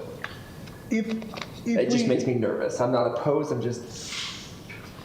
Well, you can trust us in the process, because we're going to be I don't know if I doing it. trust you. I was gonna say, if we did C, would it be quick enough for us to be the body that actually sets that over? I think we can work on it and do But the it. next body can come in and change it. Future us, change it. Like, even if we write the code, who Unless we knows? do it really well and everybody thinks it's good. Perfect. But, It's true, but they can still change it. but just to go back to the intent of this general plan, it is to show intent and goals. And it is not saying, I don't think it gives authority, that this is, because it's X now, it has to be Y and 40. It's intention. It is showing this at this moment in time is our best understanding of how we collectively envision the future of where we want to go. And that is not overly prescriptive, and I don't think that this is overly prescriptive in that context. Yeah, just because it's shown on a FLUP doesn't automatically entitle a property to a higher zone. It has to go through a rezoning process. And But you if don't you're have to doing, ask the question. if you're doing an overlay zone at some point for this, you would do an overlay zone for the whole area, correct? So you would be But that- rezoning it at some point as a unit to do that overlay zone rather than rezoning it as development comes through, correct? Yeah, and this FLUP calls out for numerous rezones throughout Sure. the city. It's just a matter of when and is that appropriate? This is just a more conceptual reason You know, in the future. I feel like I'm playing devil's advocate more than I necessarily intend to. I just have a few concerns. You're totally entitled to your I concerns. don't see it as not, and somehow not incentivizing potential development interest. What I see it as is the city's recognition of the importance of this corridor, and by notating it in this way, that there is a attention, that we want to pay to it. You've been awfully quiet over there. I'm just curious your thoughts. Not necessarily looking for someone to back me up. I'm just curious for your No, thoughts. I think I could support proposal C if we tackle what the overlay will be within the next couple of years. And to your point, yeah, another council could come and redefine what that overlay, and that will be representative of the people who elected them. So I think I trust us to do the best we can at this moment in time. So is it okay for him to put C in there for us to vote on next time? Sure, put it in. Okay. As far as the other changes that were outlined by the Planning Commission, how do we want to handle it there? Because there were the few other ones that you mentioned that Well, I just wanted some clarification on why we decided to put that in there. yeah. I would like to just, in community design, I would probably just add what you suggested, summer tourism, and not specifically the summer citizens. Right.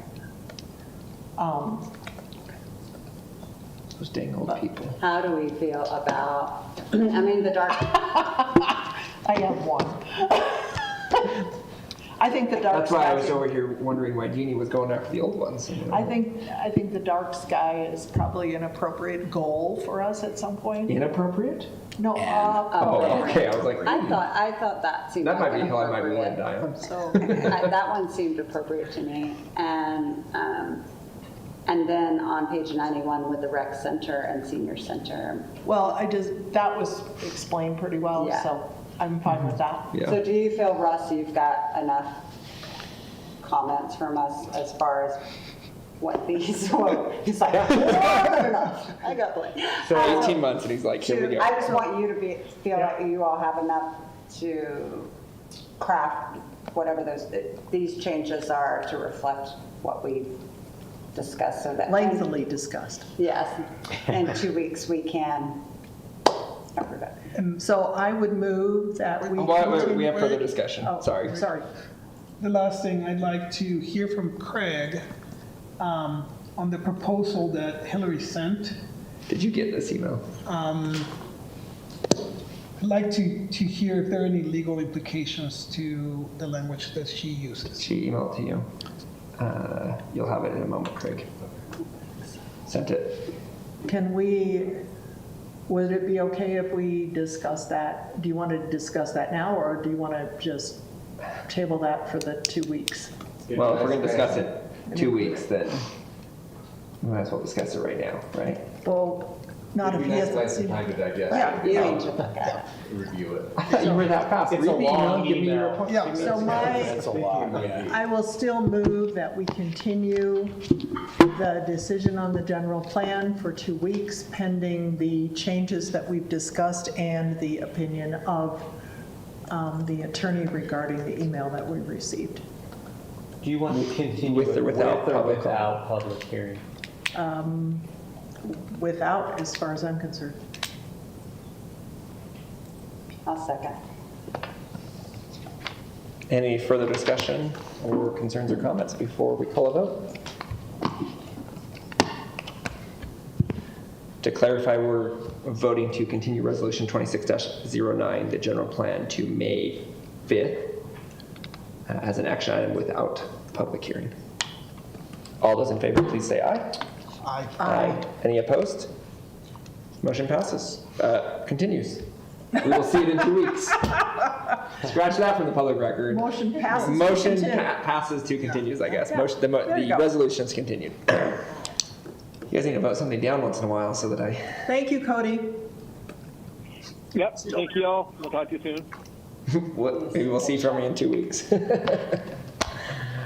We have one more public hearing. This is Resolution 26-11, and this is a budget adjustment. And I'll kick it over to Rich. Thanks, Russ. It's a request to appropriate $200,000 of financial assurance funds that the city has called back to correct some issues with the Lloyd Estates subdivision. We have received the funds, so the request is to appropriate those toward those construction improvements. Will they Staff- pay for the improvements that are needed? Most of them. Is our crew doing the work, or are we hiring out a contractor? I believe we're hiring people to do it. You don't have to run. We'll just smile at you as you walk up. I'm here. How are you? For the record, Darren Varsity Engineer. I missed your question. Are we planning to have our crews do this or contract it out? So we are going to contract it out. We're also going to contract, we're short a staff engineer right now, so we're actually going to contract out some of the assistants and helping to do the work. So that's where we're a little bit worried about how much we'll be able to do. There's some things like a retention basin isn't right that we need to get fixed. And then there's other things like a piece of concrete curb is chipped. And normally we would have the developer fix those chipped pieces, but maybe we Don't have the accept those if we don't have the funds. Potentially we could go after the developer for additional money. That's going to be difficult, I think, maybe a bankruptcy. I'm not sure. It seems like there's not a lot of money left over. Or a willingness? Yeah. Or a willingness. Correct. But, you know, the only thing that I worry about is, I assume it's houses. Yeah. I don't it's a even really residential know where it development. is. Yeah. But, 500 north, 600 north-ish, and like 200 west? 600 north, between just north of 600 north. And 300 west. 300 west, yeah, not 200. okay. It's And, unfortunate the cities had to step in and do this, but we're trying to make it right. right, and I just don't want, I just hope that we are not in a position where we are not able to do what the homeowners or the people who have purchased property have expected from their developer. Also want to share that I think I shared an email with Paul at some point. I got contacted about this because the delays in some of the things that need to be done, like the retention pond actually is impacting the ability for mortgages, to qualify for mortgages. So if we could prioritize the ones that, the improvements that need to happen that would kind of facilitate. Home ownership. Yes, exactly. That would be best. And safety, I mean, safety is our primary realm that we want to make sure. We want to make sure things are safe. Homeownership is also high up there. So there's some ADA conditions that aren't met with what was constructed, so we need to definitely address those ADA issues. The ponds, that's for both the homeowners as well as for safety of the residents, making sure that that water is disposed of appropriately, managed appropriately. Yeah, Don't dispose of the water. That's going to be our top tier goals, and then we'll see how much more we can do from there. Yeah. Thank you. Thank you, Darren. Thanks, Appreciate it. Darren. Any further question or comments before I open it up for the public hearing? I'm sure we have a rush of people to comment on this one. With that, we will open up the public hearing for Resolution 26-11. If you feel like you'd like to comment on this, you're welcome to come to the microphone, state your name and city of residence, and take 3 minutes or less. We'll make eye contact with the 4 people in the room. Seeing no one, we will close the public hearing and bring it back to the council for either further discussion or a motion. I move we approve Resolution 2611. I'll second that motion. We have a motion and a second. All in favor, please say aye. Aye. Any opposed? Resolution 26-11 passes. We'll move on to our workshop items now. Our first one is from Russ Aquino with Parks and Recreation. Resolution 26-12. We got cemetery and park fees. And then some. And then Thank you, some. council. I was getting the evil eye from the dugout over here, so I'll move expeditiously, but as thoroughly as you would like me to. I can ask a lot of questions if you want me to. Yeah, I know. As the Hoolies reminded us, you have 15 minutes, so. That's right. I don't want to miss the puck drop. They laugh. I know. Well, it's getting close to like puck drop, so. I know. But you know the first 15 minutes aren't that. That's not that exciting. That's true. All right, Ross. Introduce all the Take us away, please. Parks and Recreation Department is proposing to increase certain fees in our department, and they're reflected in the resolution that's been prepared for you. There's 3 separate exhibits that are attached as part of the resolution, and I'll just go right to those. Exhibit A is in reference to Logan River Golf Course, and the proposed increase in fees shown in Exhibit A pertain to punch passes and golf cart fees.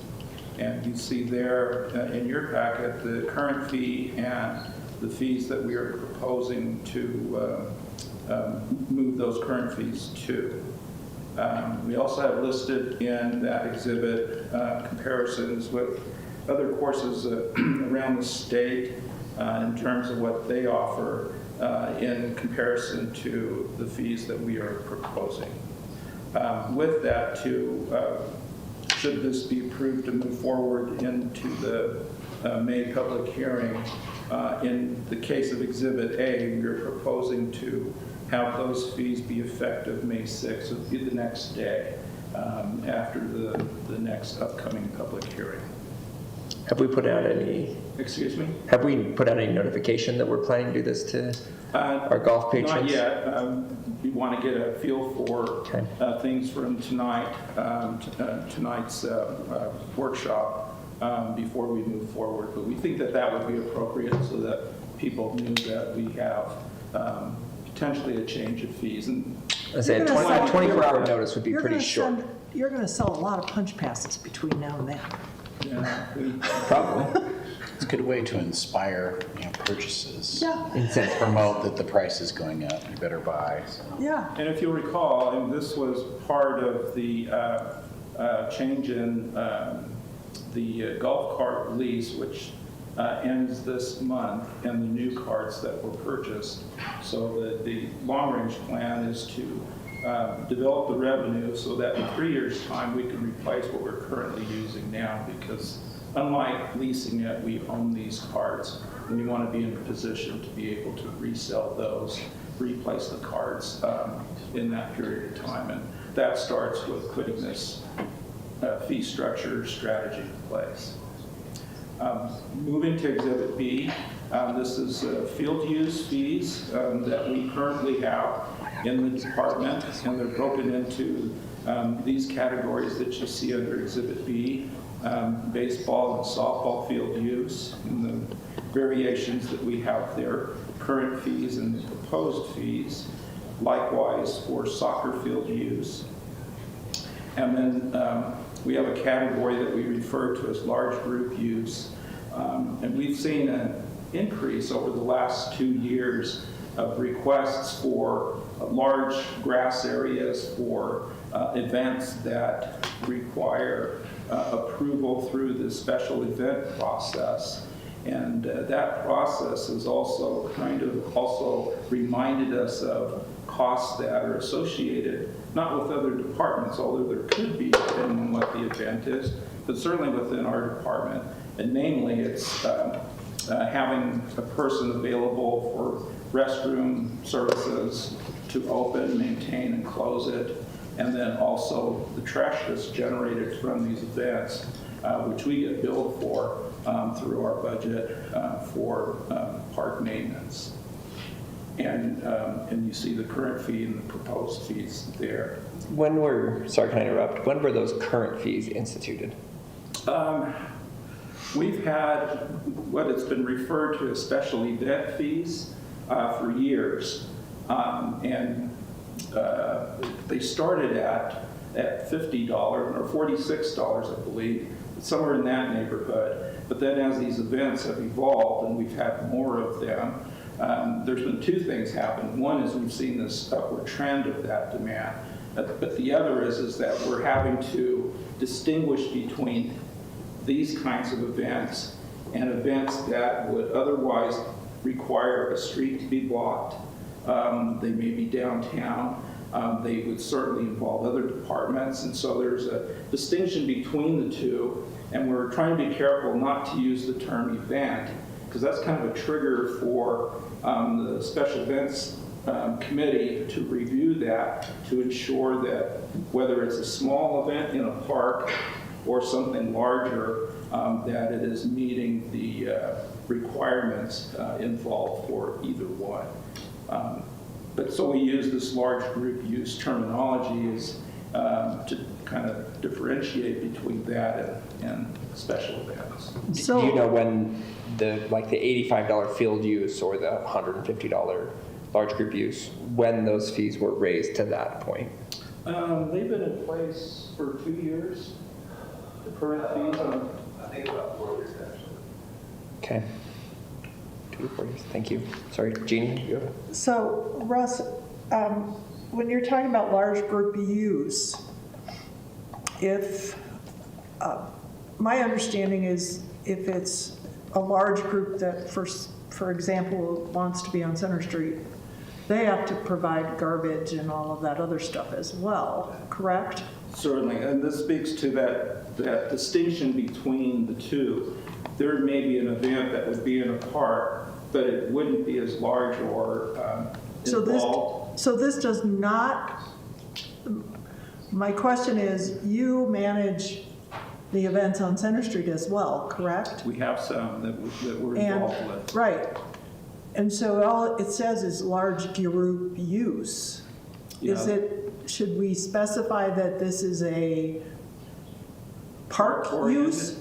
Sure, we can do that. Because I'm worried that, it's like you've got a $300 fee here, but then we also have a $500 fee for Center Street or whatever amount it might and be. a special event permit. Yeah, and all that other stuff. So I didn't know. I would assume a lot of this though, like my neighborhood's doing a barbecue at West Willow Park in May, and there will be more than 100 people there. And this would apply to things Yeah, like it that, would. more so than like the events that were on Center Street. Right, but if we That are don't, there. if we You don't don't say clarify that, Right. yeah. And I So, agree. like, It should be large clarified. Group park use.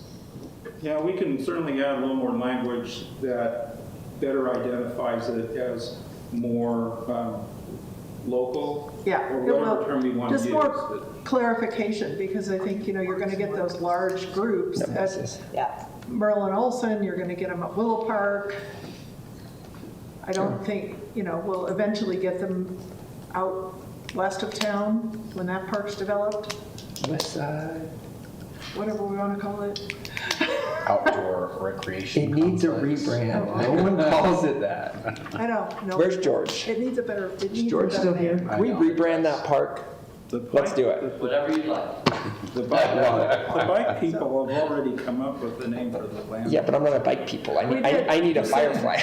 We did have a name for it, and we got a little pushback from the big Well, the office landfill park was upstairs. also not a good name for that park. I The know. dump park, yeah. We're not calling it the dump park. Close the dang dump already. It's not the dump park. I heard dump pile, so.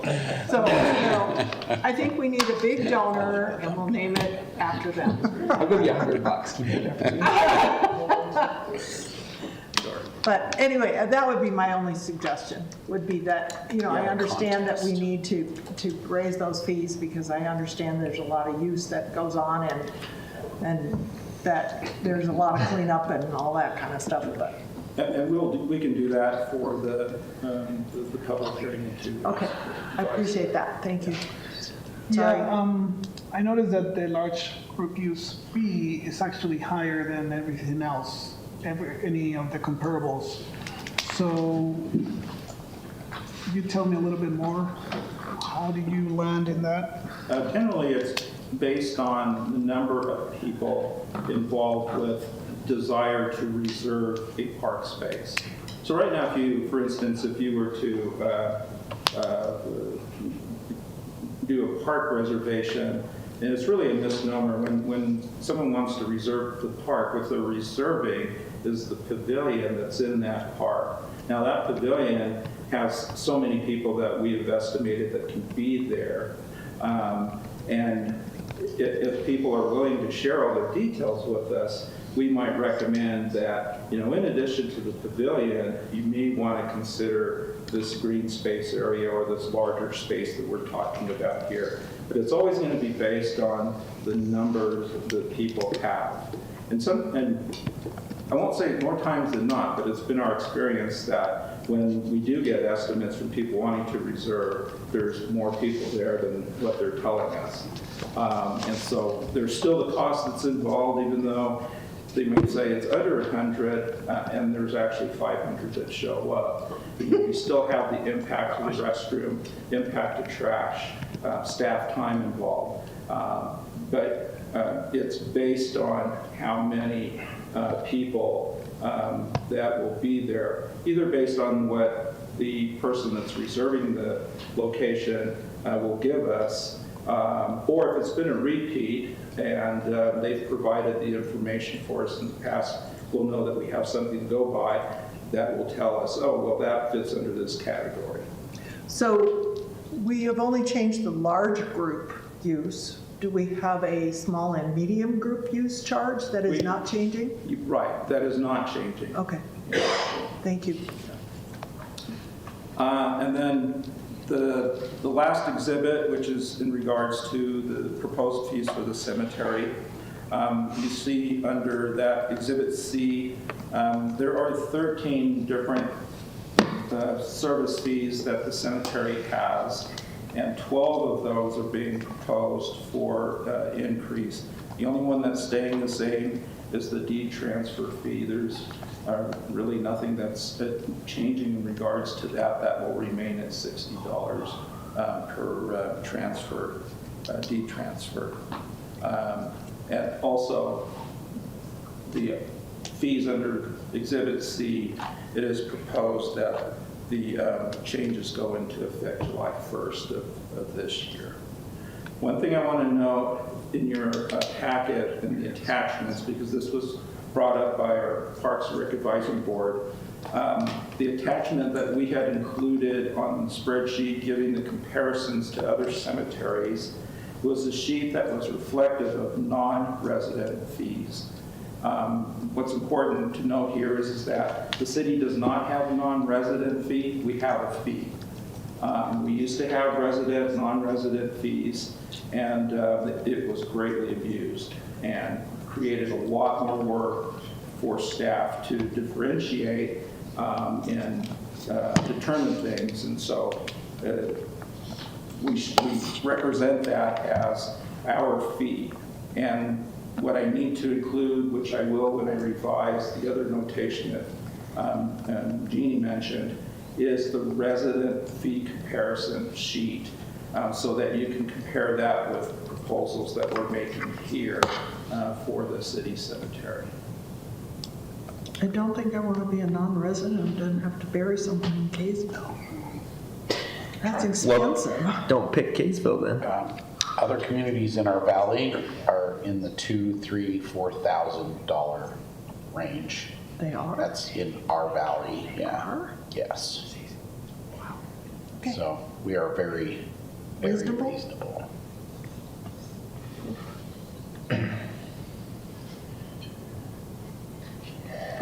Okay, let's. Any further questions? No, we're just doing, oops. Two more questions. If I can go back up to the golf course. How close to capacity are we on like a typical weekday or weekend out there? Do we know?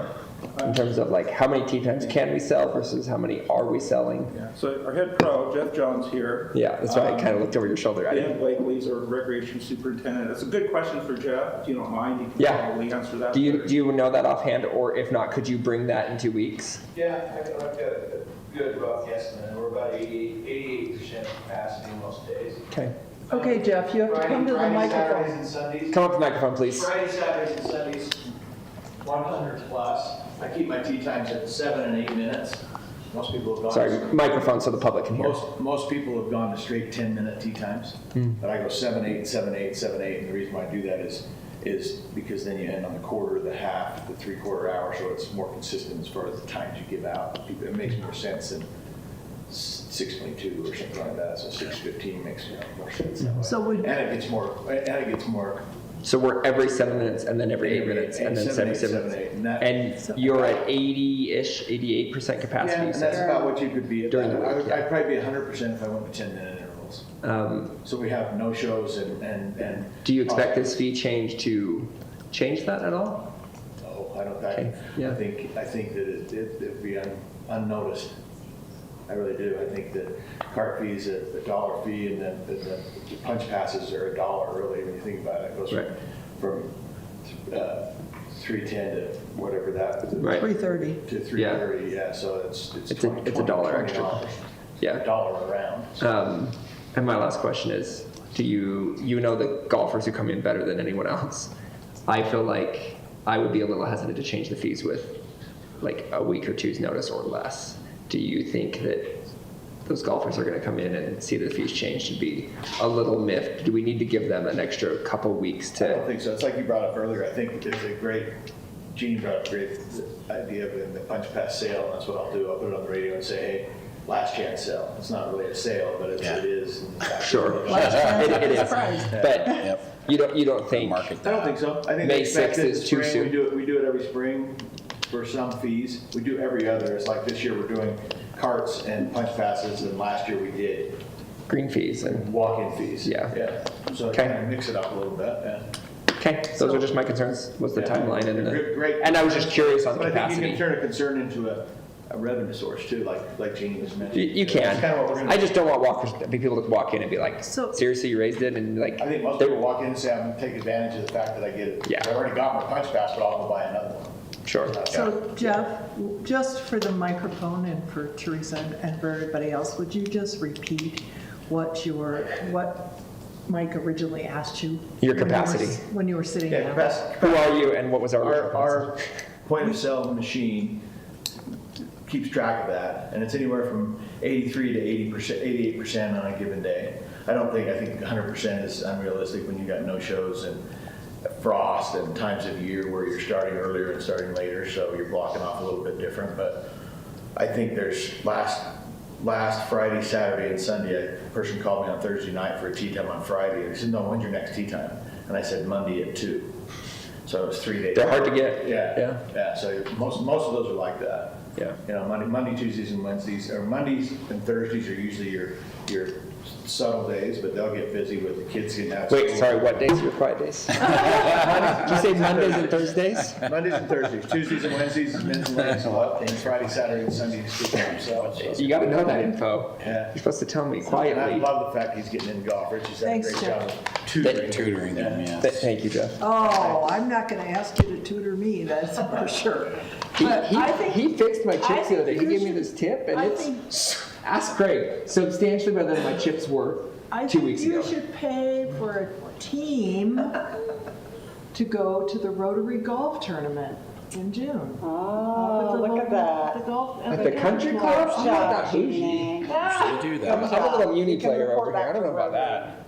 I think We you can talk should. about it. We can talk about it. Anyway. No, I'm sorry, Russ. Sorry, we're on a tangent. I think everything seems I don't have any very more clear. questions. Any more questions for Russ? No. We'll see you in 2 weeks. Thank you. Thank you, Russ. Last one for the night, Rich. It's super short. Make it quick. Let's do it. I know. Resolution 2613. This one is unusual, but it's all It's a jumble of text. relatively straightforward. There are just some unusual things this time. First is request appropriate $589,920 for a bank stabilization grant that we received. We received funding earlier for design. Now this is for some of the work on Canyon Road near the water lab. A request appropriate $21,000 fire department funds toward wildland shelters. Now we get into some that are a little unusual, so I'll take just a teeny bit more time. $340 donated funds toward youth council expenses. We received these many, many years ago. I went back 10, 12 years, and they were still sitting there.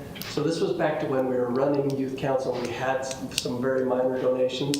But we have qualifying expenses this year, so my request is, let's appropriate these so I no longer have to look at them. So I don't. We've held them forever.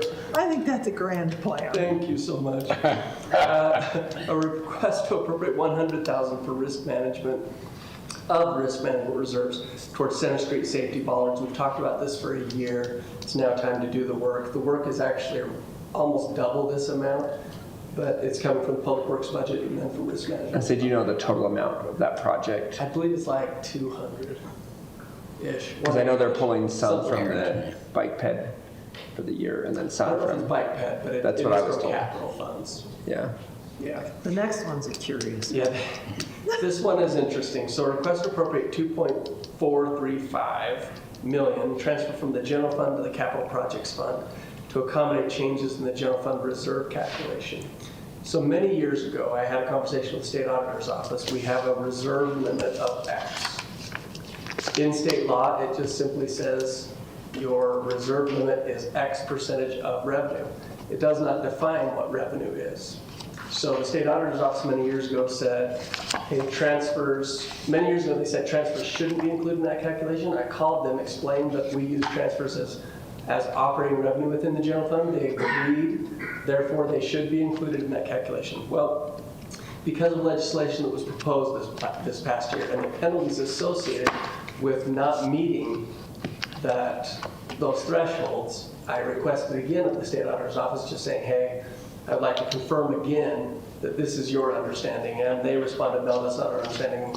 We think it should be something else, which also is not in state law. It's not rational or reasonable. It's just their interpretation. But they're the state auditor's office. And so Is that your interpretation? Transfers are not included according to their definition. And they're not interested in hearing my explanation this time. So for whatever, we will have to move some of our reserve. This is anticipating what it'll be at the end of the year. I really don't know what it might be. But this is in anticipation that we will have to move additional funds to our capital. He really doesn't know. He made up this number. And we have 50 different projects we could use this for, and we'll bring those forward at some future date. $2.5 million. But we feel that the state will probably pass this in the near future. The state will also decrease our reserve. I don't think this is a good thing. I don't think it's good for anything.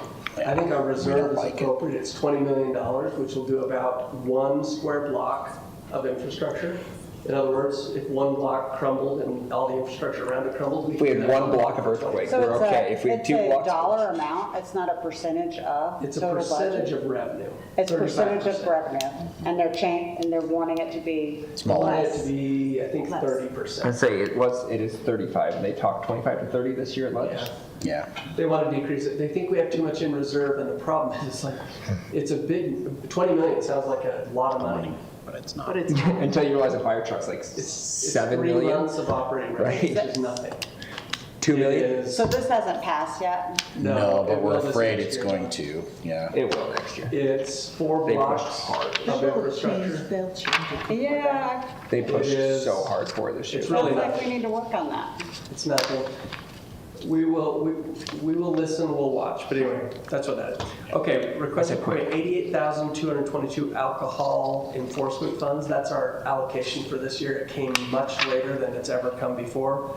A request to appropriate 20,827 for police overtime shifts. These are the normal reimbursements that we bring to council.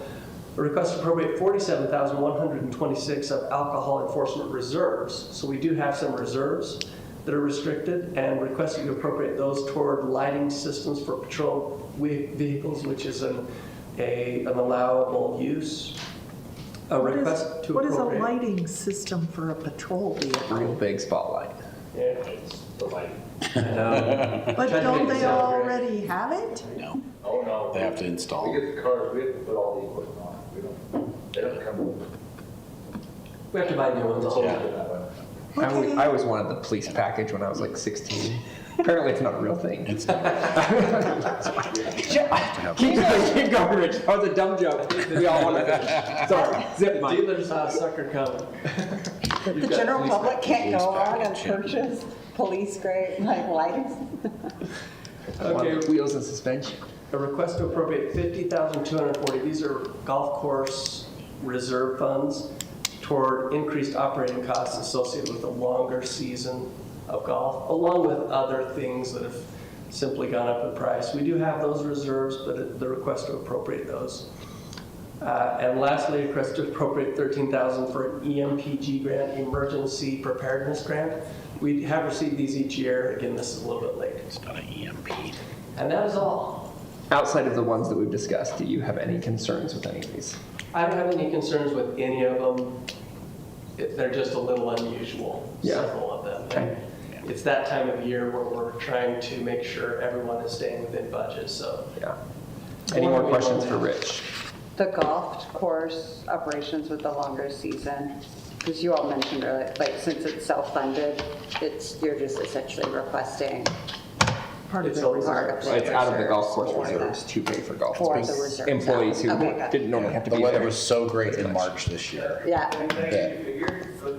Sure, as long as it takes 20 Dawn seconds. Ross just, she does our helps with the numbers and helps NATO with the numbers, and she sent me this note, and she said, through March 31st, the golf course net revenue fiscal year to date is $292,200 more than last year.